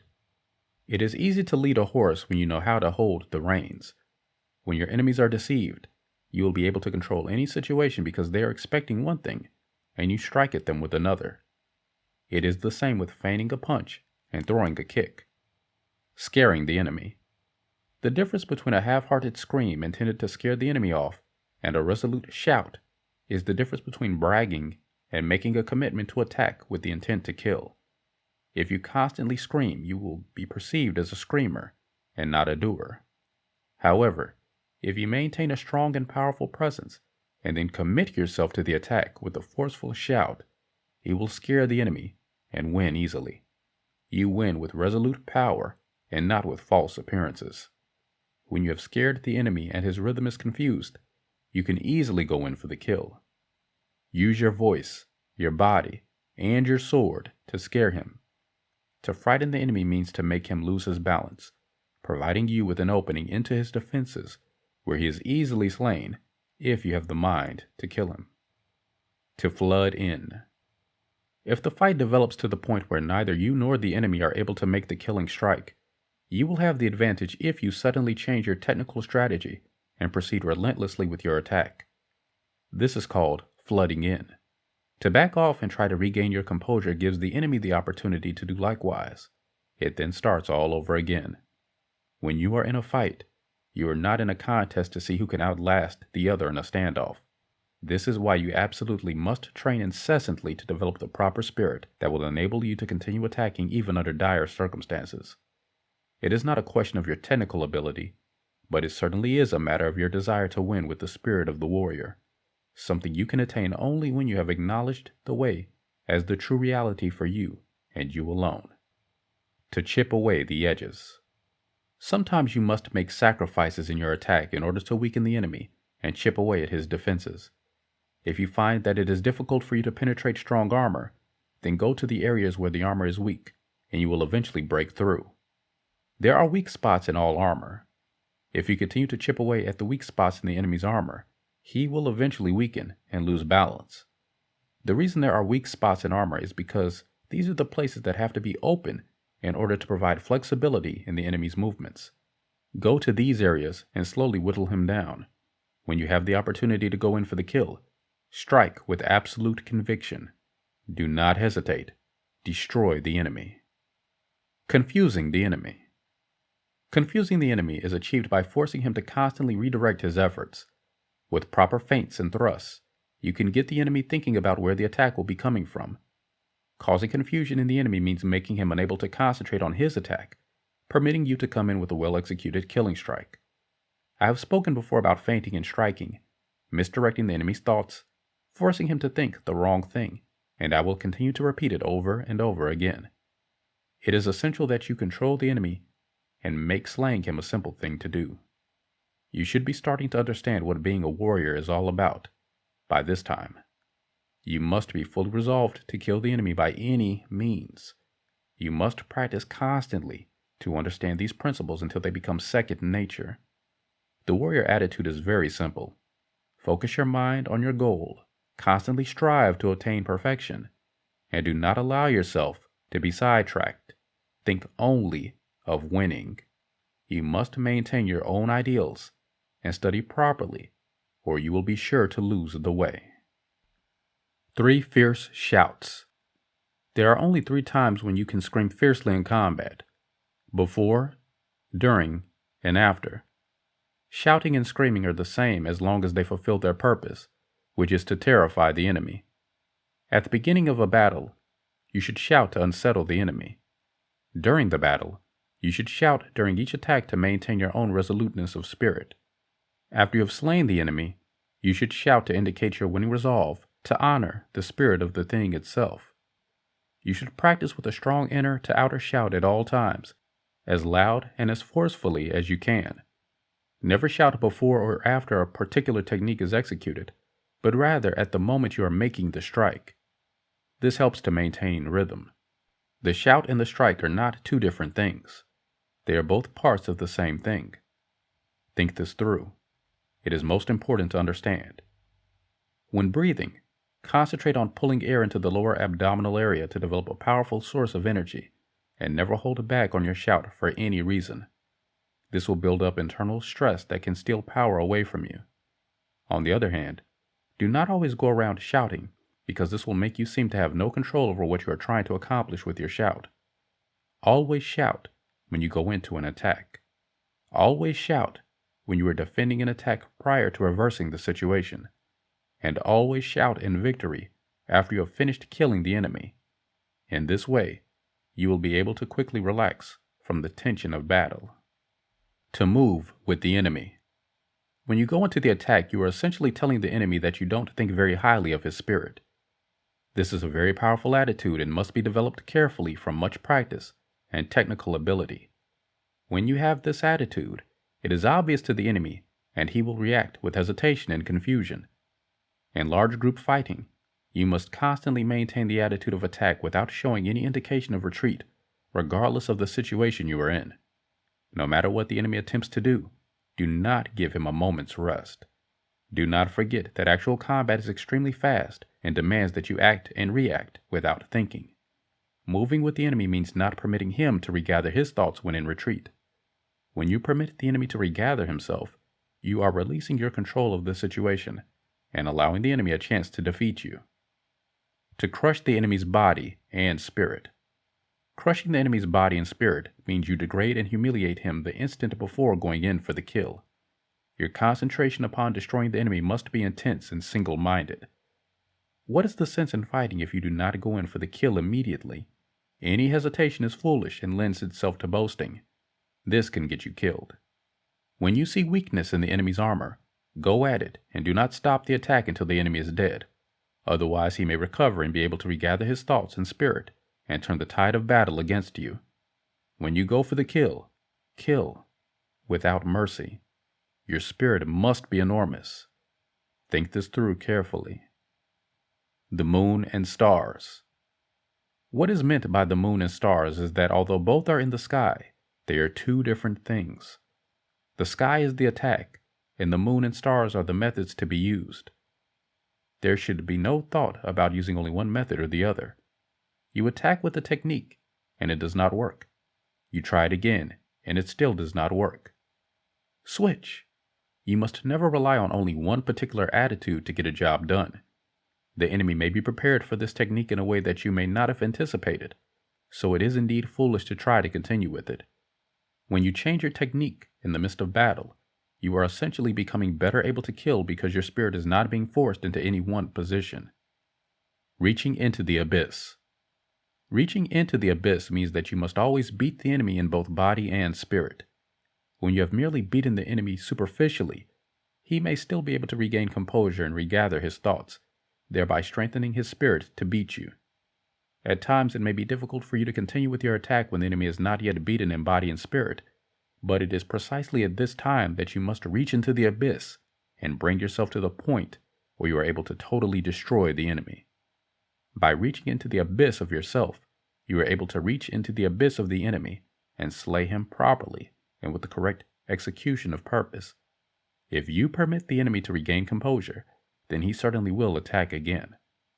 To reach into the abyss of the enemy is to halt any additional attempts on the enemy's part to continue the fight. All attacks must therefore be executed with great resolve. This is accomplished only through practice and meditation on the way of the warrior. To start again. In practice, one should consider the possibility of being unable to beat the enemy with whatever means you have been using. This can and does happen. Starting again means to come to an impasse in your efforts to kill the enemy, but then immediately abandoning your approach by taking another strategy, refreshing your spirit, and starting again. When you have to change your spirit while in combat, you must do so without stopping the flow of battle. In order to enable yourself to change your approach, you must constantly practice all sorts of variations on the same attack. In this way, you will be able to change in the middle of a fight. Snake's head, snake's tail. Sometimes both spirits in a fight can become entangled, and nothing seems to work. Think of strategy as being both a snake's head and a snake's tail. Never permit yourself to become entangled in the small points of combat. Expand your spirit and see both the large and the small. Do not become stricken with a single-minded attitude. This is fatal. You must be able to function flexibly within the structure of the one thing you are doing. You must understand that there is more than one path to the top of the mountain. However, you must also realize the importance of staying within the bounds of the way you are traversing. Only then can you truly understand the need to be aware of other attitudes. Commanders know the enemy troops. Who is it that controls the battle? Is it you, or is it the enemy? That the commander must know the enemy troops is a vital aspect of my strategy. Whether in one-man battles or large group battles, you must understand the enemy. If the commander knows the spirit of the enemy, he can easily control them and quickly beat them. To win with ease, you must maintain control over the enemy's actions. Not doing so permits the enemy to control you. If neither of you have an understanding of the way, the fight is meaningless, and the outcome will be governed by luck, the winner also being the loser, regardless of the physical outcome because of the cost of the battle. You must control the fight by possessing a greater spirit than that of your enemy. Understand this strategy and master it. Releasing both holds. What is meant by releasing both holds is that the warrior does not depend on anything but himself to beat the enemy. Do not rely on any particular weapon. Posture and attitude can often win battles. Embody the spirit of winning by having the spirit to win. It is not always necessary to go into physical combat to win a fight.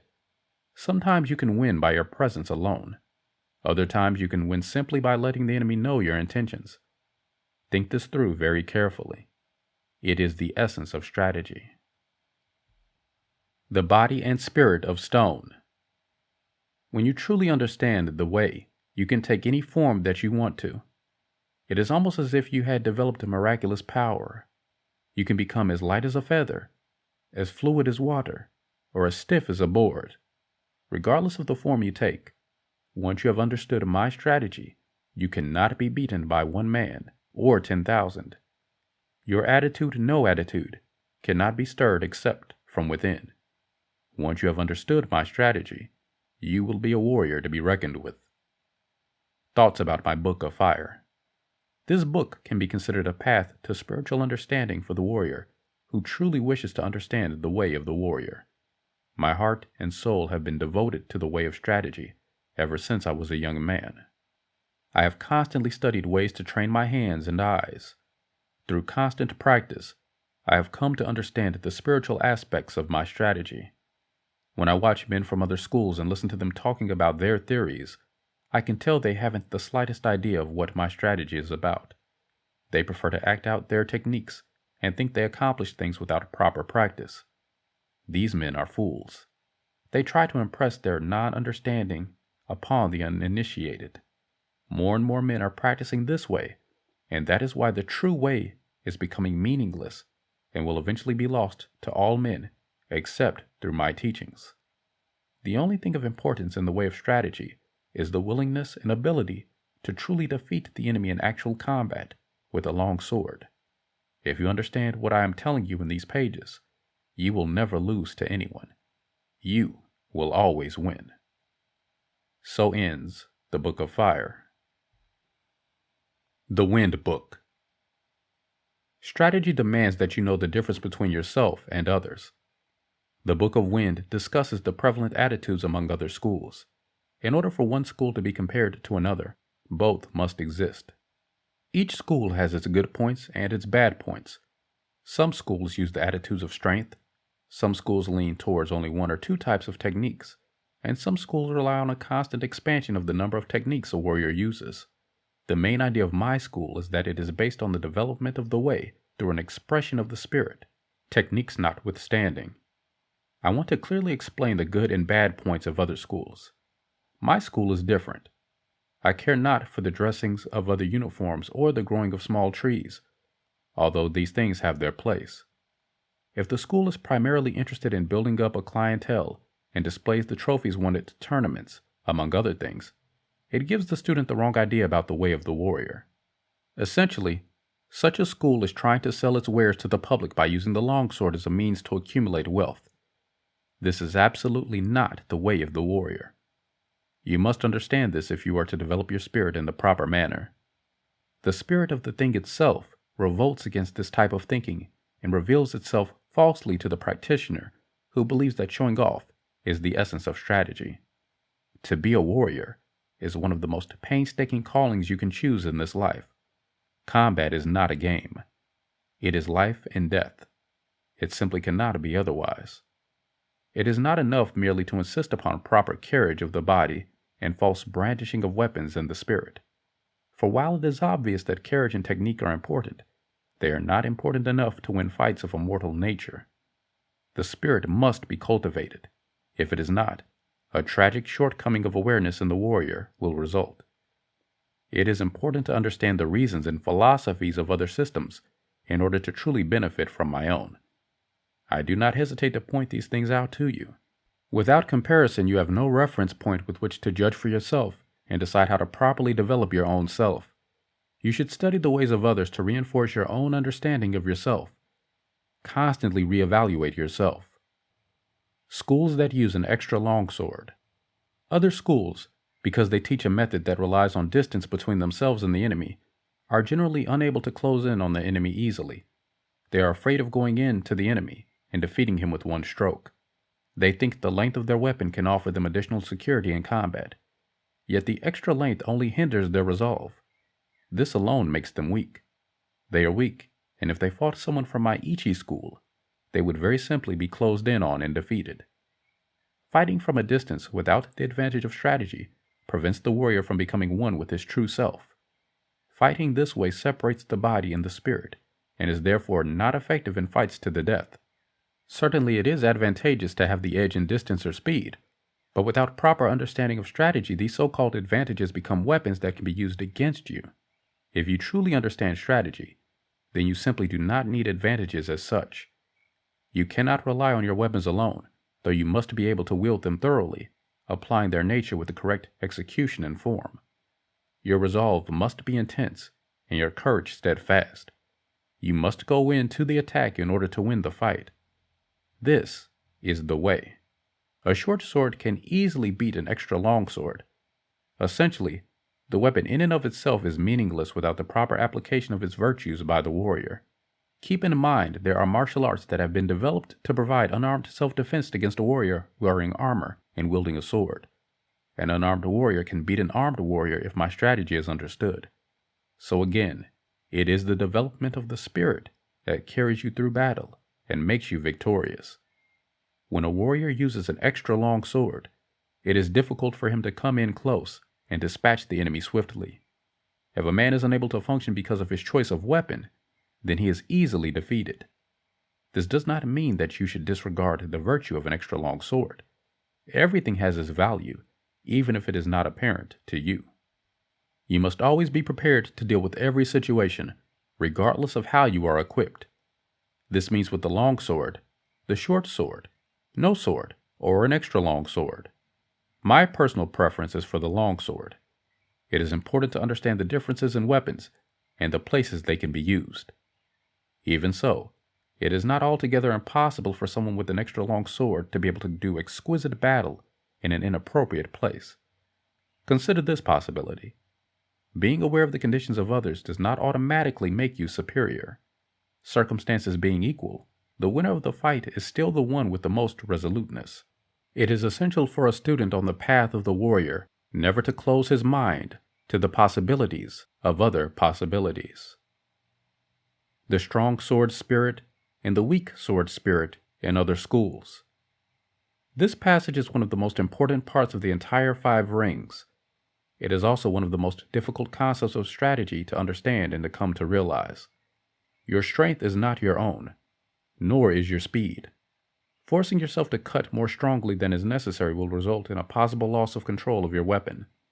Attempting to strike overly fast can also cause you to lose your balance. Strategy is based on quickness and not speed, power and not strength. In practice, you must remember to attack naturally. In developing technique, you must practice naturally. It is constant practice that will make you unbeatable in combat, whether it is with one man or on a large scale. The true spirit of the thing itself always knows exactly what it has to do to protect the vehicle that it is expressing itself through. Who cares how strong you are anyway? Someone you're trying to impress? If you continue on in this thinking, you will lose the meaning of the way of the warrior, which is never easy to attain in the best of cases. So why would you want to jeopardize yourself by showing off? You only have to make sure that you kill the enemy before the enemy kills you. That is your function.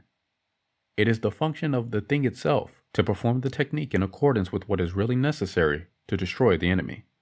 This very simple truth is one of the hardest aspects of learning the way of the warrior. Total non-commitment to yourself. only commitment to the way. In combat, you are not in a contest of strength, and you are not in a race. You are there for the only purpose there is to be in combat: to kill the enemy. Showing extra strength indicates weakness in your technique. It also shows a lack of control on your part, because you are depending upon something outside of your true self.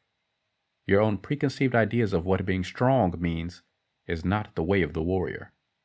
That is why you see the older masters able to defeat everyone in the school with what appears to be no effort. The important thing to remember here is not to rely on anything other than your true spirit and the skill that you have developed through constant practice without the benefit of impressing anyone while you are practicing. The way insists that you learn to use the enemy's strength as your own. The only reason a warrior is alive is to fight, and the only reason a warrior fights is to win. Otherwise, why be a warrior? It is easier to count beads. The importance of the long sword over the short sword. Superior warriors have no preference for using a long sword or a short sword. A sword is used to strike down an enemy. Warriors can use any weapon they choose if they understand my strategy. It is also to be understood that using only a short sword means that you are waiting for an unguarded moment in your enemy before attacking. This is not good, because it is merely a defensive posture and does not fully realize the true meaning of strategy. You are waiting for the opportunity to be offered to take the initiative. Using a short sword means you are going into the enemy's defenses too closely, and you may not be able to handle multiple attackers. The short sword will also cause you to become entangled with the enemy. To constantly be on the defensive means that you are weak in your resolve, and that you do not truly understand the way of the warrior. The attitude at all times is to go in to the attack. To do this, you must be properly prepared both mentally and physically. This includes understanding your weaponry. To continuously fend off an attacker without the resolution to kill him is a great waste of time, effort, and energy. You must remember this. You are not there to play, and you are not there to show off. You are there to kill the enemy, or as many enemies as is necessary. If you constantly practice with the spirit of killing the enemy, you will never have to be concerned with the methods of other schools. It is best to understand the proper use of the long sword. To win in fights, you must control the enemy and not necessarily rely on your weapons so much as on your intelligence. You must chase the enemy around and strive to confuse him by making him lose his balance. You must stand straight and true with your spine erect. You must understand what it means to suffocate him with a pillow. Then kill him. There is nothing else.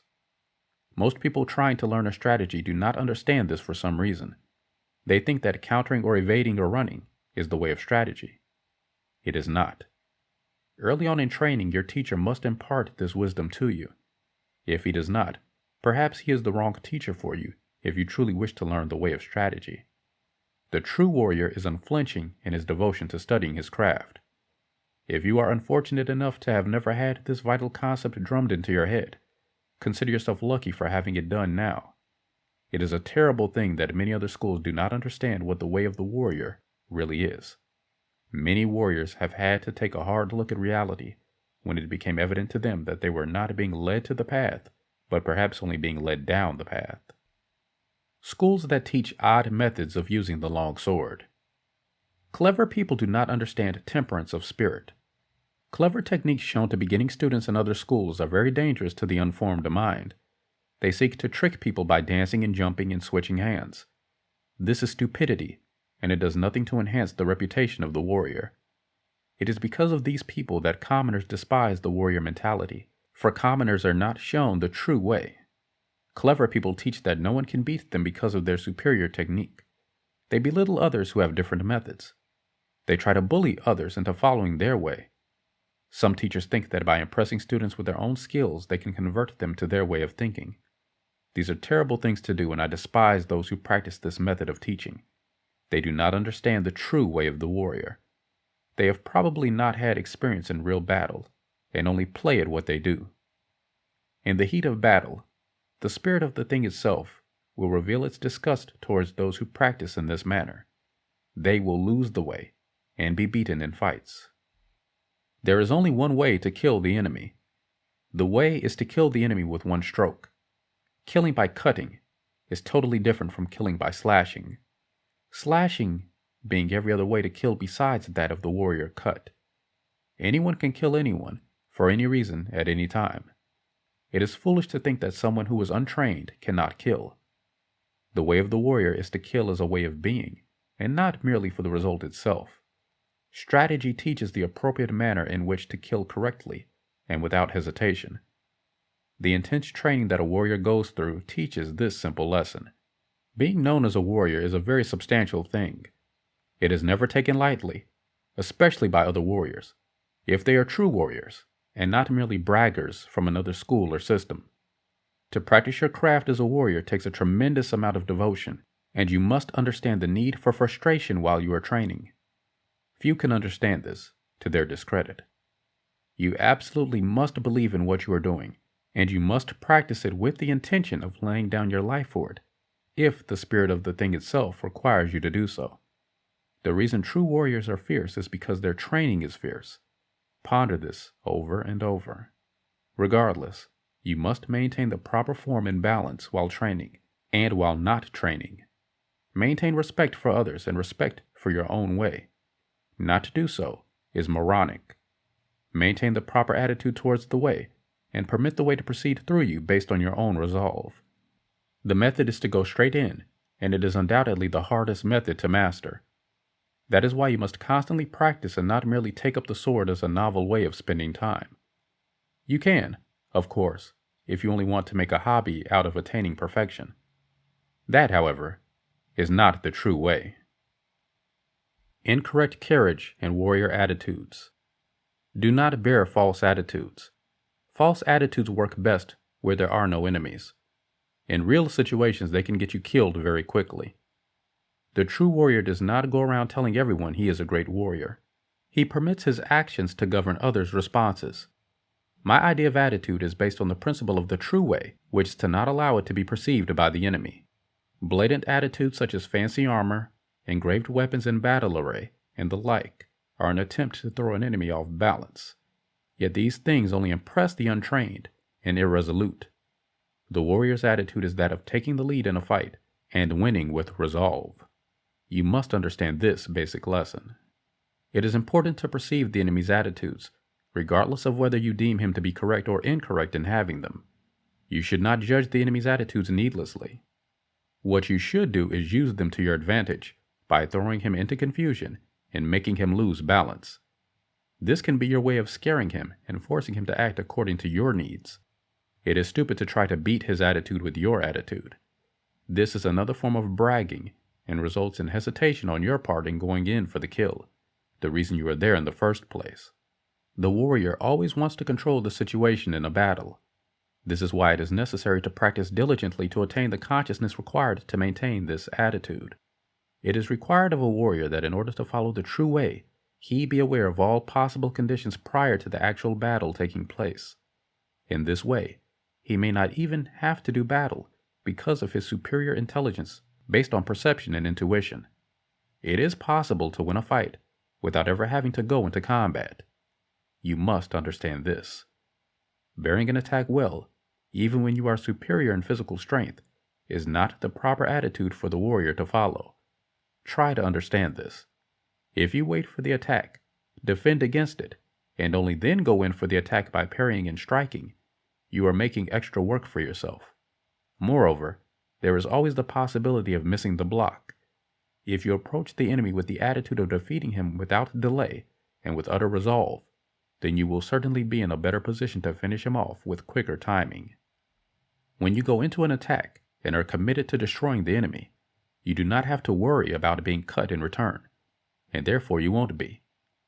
The spirit of the thing itself is what carries you through to a successful resolution of a fight. When you are returning the attack to the enemy after he has attacked you, you are permitting your rhythm and timing to be controlled by him. Regardless of how well you fight, you are on the defensive. You should strive to be neither offensive nor defensive. These ideas can force the mind to stop in its flow of consciousness and get you killed when you are in a fight. I strongly urge you to understand this part of my strategy if you are on the path of the warrior. Fixing the eyes in other schools. Some teachers say that you should always stare at the enemy's weapons, or at his eyes, or at his feet. This is not a good idea because it fixes your spirit in place and is easily read by an experienced fighter. It also limits your ability to be flexible under any circumstances. It takes the naturalness out of your actions and weakens your resolve. If the football player constantly watches only the football, how can he ever expect to run with it down the field and score? If the master musician looks only at the music, note for note, how can he ever play with the soul required for the music to make sense? It is the same with the warrior. One particular part of the enemy should not be stared at. This makes it too easy for the enemy to deceive you and interfere with your timing and rhythm. You should favor the broader view.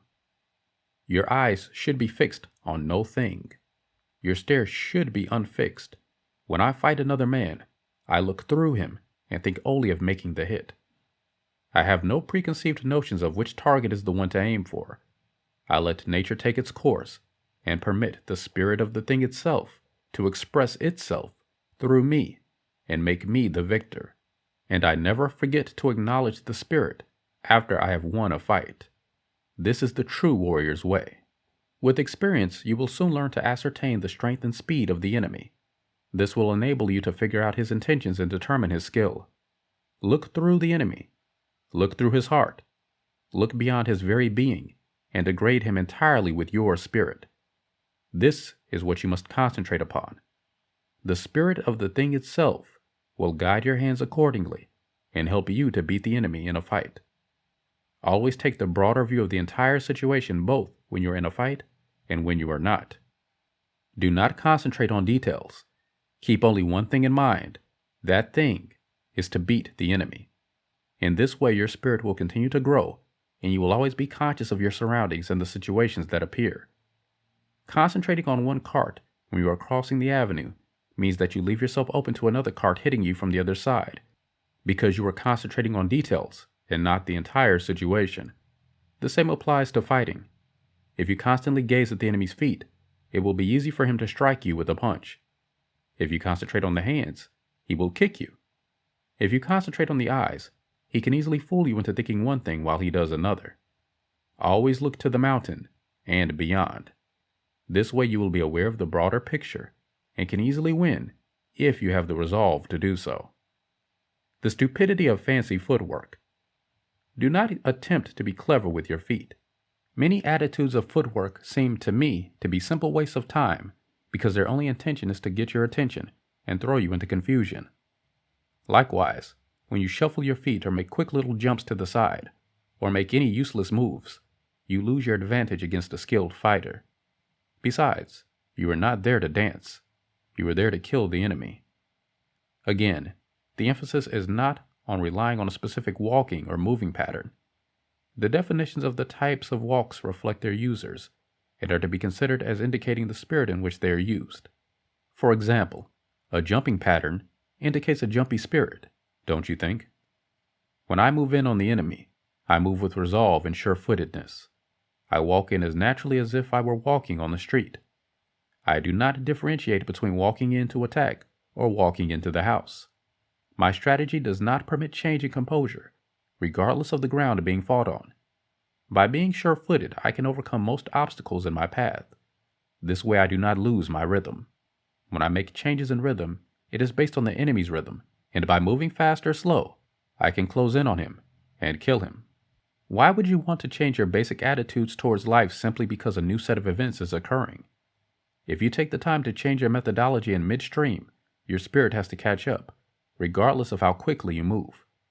Eventually, you're going to have to come back to your natural state. So why leave it in the first place?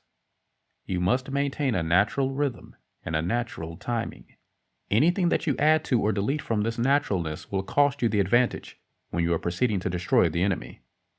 Moving in a natural gait will afford you the opportunity to move either fast or slow, and will thus enable you to follow the enemy with a much steadier attitude. Your spirit will remain intact, and you will be able to defeat the enemy. How to think of speed. Some schools think that speed is all that is necessary to win fights. If you can make a fast slash and win, all the better. I do not agree with this idea, and think that it in fact slows you down. You are again relying on an external concept. What is speed, anyway? Speed is relative to the situation in which you are involved. Being fast or slow has to do with speed. Quickness is what you want in your spirit. A quick spirit is able to overcome any apparent speed with which an enemy is coming at you. Quickness gets inside of speed and enables you to control the situation by killing the enemy. When you advance quickly and get immediately to the point. Your speed is dependent upon the speed of the enemy. You adjust yourself accordingly and do not think in terms of being faster or slower. Quickness is the thing that counts. What's more, if you're constantly moving fast, you will have no time to maintain your poise and timing. Your rhythm will start to get out of control because you will tire and start to move slower, perhaps without even realizing it. When you are skilled in the art you have chosen to study, you will have the true understanding of rhythm and timing necessary to perform flawlessly. Perfection can only be based on true calmness within the soul, and any attempt to radically change for no good reason will throw the entire attitude of calmness out of harmony. Move naturally and gracefully. Execute correctly. Think about this. Quickness is the thing on which the spirit relies. Speed, not being necessarily good, can only cause you to lose your control. If you move too fast or too slowly, you may give your enemy the advantage necessary to beat you. Always move naturally and calmly, with great resolve to destroy the enemy. In a large battle with many men, everyone will move with their own rhythm and timing. Not being influenced by others is essential if you are to be able to beat men in a fight. You absolutely must train diligently in this regard. When you are your own self and are not concerned with the emotions of others, you will be in control of the situation and in control of the enemy, and the movements with which he may or may not attack you. Keeping calm is essential to not losing sight of your main purpose in a fight, to kill the enemy quickly. Inner and outer attitudes in other schools. The difference between a warrior's victory in combat and an exemplary artistic performance is that in art, the outcome does not include the death of a dancer in the dance or the death of the musician in the performance, while in combat, the reality is that the outcome is decided with the death of the enemy or yourself. I do not like inner and outer attitudes. They are detrimental to understanding the true nature of the universe, which is oneness. Why confuse yourself with the definitions of what you think the spirit of the thing itself should be doing? When I teach beginners, I concentrate on developing technique and make little mention of deeper principles. They are not necessary, and intellectual exercises tend to limit the student's progress. Only later, when they are able to understand that fighting is not an intellectual exercise, although the aesthetics involved in executing specific techniques call for a strong and intelligent spirit, will I go into the deeper meaning of things. If you concern yourself with an inner and an outer attitude, you will only interfere with your timing and your rhythm. It is best to concentrate only on killing the enemy and attaining perfection in yourself and your technique. Endnotes to the Book of the Wind. It is not wise to criticize another's way. There are reasons for each man to have his own. Ask someone a question, and he will give you an answer. Ask the same question to another, and he will give a different answer. There is no need to examine the doctrines of another school of thought until you have come to terms with the doctrines of the school you are studying. In the very beginning, you seek a teacher. Then you come to understand the realities of what it is you are studying. When you feel that something is missing or that you are not learning anything further, you must of your own volition seek the next level of instruction. There is no such thing as yin and yang. This is not to say that yin and yang does not exist. So ends the Book of Wind. The Book of the Void, or the No Thing Book. My way of strategy is recorded in the Book of No Thing. The spirit of the universe is an emptiness which is no thing. Man can have no understanding of this place. It exists and is, but yet it is not. If you know something, you know something. If you do not know something, it does not exist in your world. In the universe, nothingness is not a thing that is true and not a thing that is not true. When men of the world look at things with the wrong perception and do not understand what they see, they say it is the place of nothingness. This is incorrect thinking. The idea that men who study strategy and do not understand nothingness do not, therefore, understand their craft, is not correct either. Everything is revealed to all men as they desire it to be revealed to them, by their own definitions alone. If you hope to understand my strategy, you must study as many of the martial arts as you can, and never veer from your chosen course. Your everyday practice, as it accumulates, will eventually reveal true nothingness to you as the spirit of the thing itself. When you have truly understood the universe in relation to your art, and your art in relation to the universe, you will come to understand nothingness. This may appear to be a very difficult concept to understand, but it is quite simple. Do not take anything for granted, and do not put emphasis on the things of men. In this way, understand my strategy. No matter how hard you study, if you do not become one with the art you pursue, you can never truly be one with the universe, and the spirit of the thing itself will always elude you. Things will never appear to be what they truly are. But if you look at things with no attachment to them, you will come to understand your place. The work is more important than the worker. When you come to see things in a broader perspective, take nothingness to be the truth. You will see truth as no thing. There is virtue in the universe, but it should not be confused with good and evil. Wisdom exists, principles exist, and the way of the warrior exists. But spirit is nothingness. Based upon my own understanding of the way of the warrior and my own understanding of the universe, I am presenting the entire matter of the Book of No Thing as one idea. Let me repeat it again. The way of the warrior is based on no thingness. No thingness is not to be understood as a thing, because it then would be based on a conception of something, which would not be no thing. The Zen term for no thing, which is the closest we can come to defining nothing, is called mu. To understand mu is to understand nothing. To understand mu is to understand nothing. It is essential to be careful with intellectual definitions at this point. The issue is clear, and I can explain it as well as anyone else. Even without the literal translation of my Book of 5 Rings, you can come close to understanding nothing by realizing that there is nothing outside of yourself that can ever enable you to get better, stronger, richer, quicker, or smarter. Everything is within.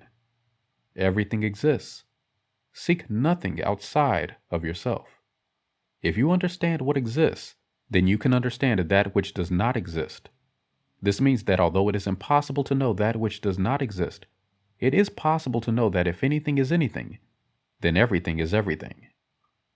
In the way of the warrior, there is no such thing as thought, other than the intellectual powers you need to come to understand this terminology. The spirit is nothingness means that there is no such thing as relying upon anything at all outside of your individual mind. Zen masters use little stories to bewilder their students. These are called koans. They are specifically inane in their presentation, but when students come to understand nothingness, they will also come to understand the koans. I could go on and on forever in trying to explain nothingness, but that would be exactly the wrong way to approach it. The Zen point of view suggests that you stop all conceptual thinking. Stop thinking about what you feel is right or wrong. Quite frankly, because all the universe is simply no-thingness, or mu, there is no reason to pursue any attempt at perfection. Perfection is all there is, and when you come to realize this, you will have understood my way of strategy and the way of the warrior, at which time you can forget about it and just be it. Best to have it put this way. Simply be. You are the spirit of the thing itself. Thus ends the Book of No Thing and the Book of the 5 Rings. Originally written by Musashi Miyamoto and narrated by Audio Voices.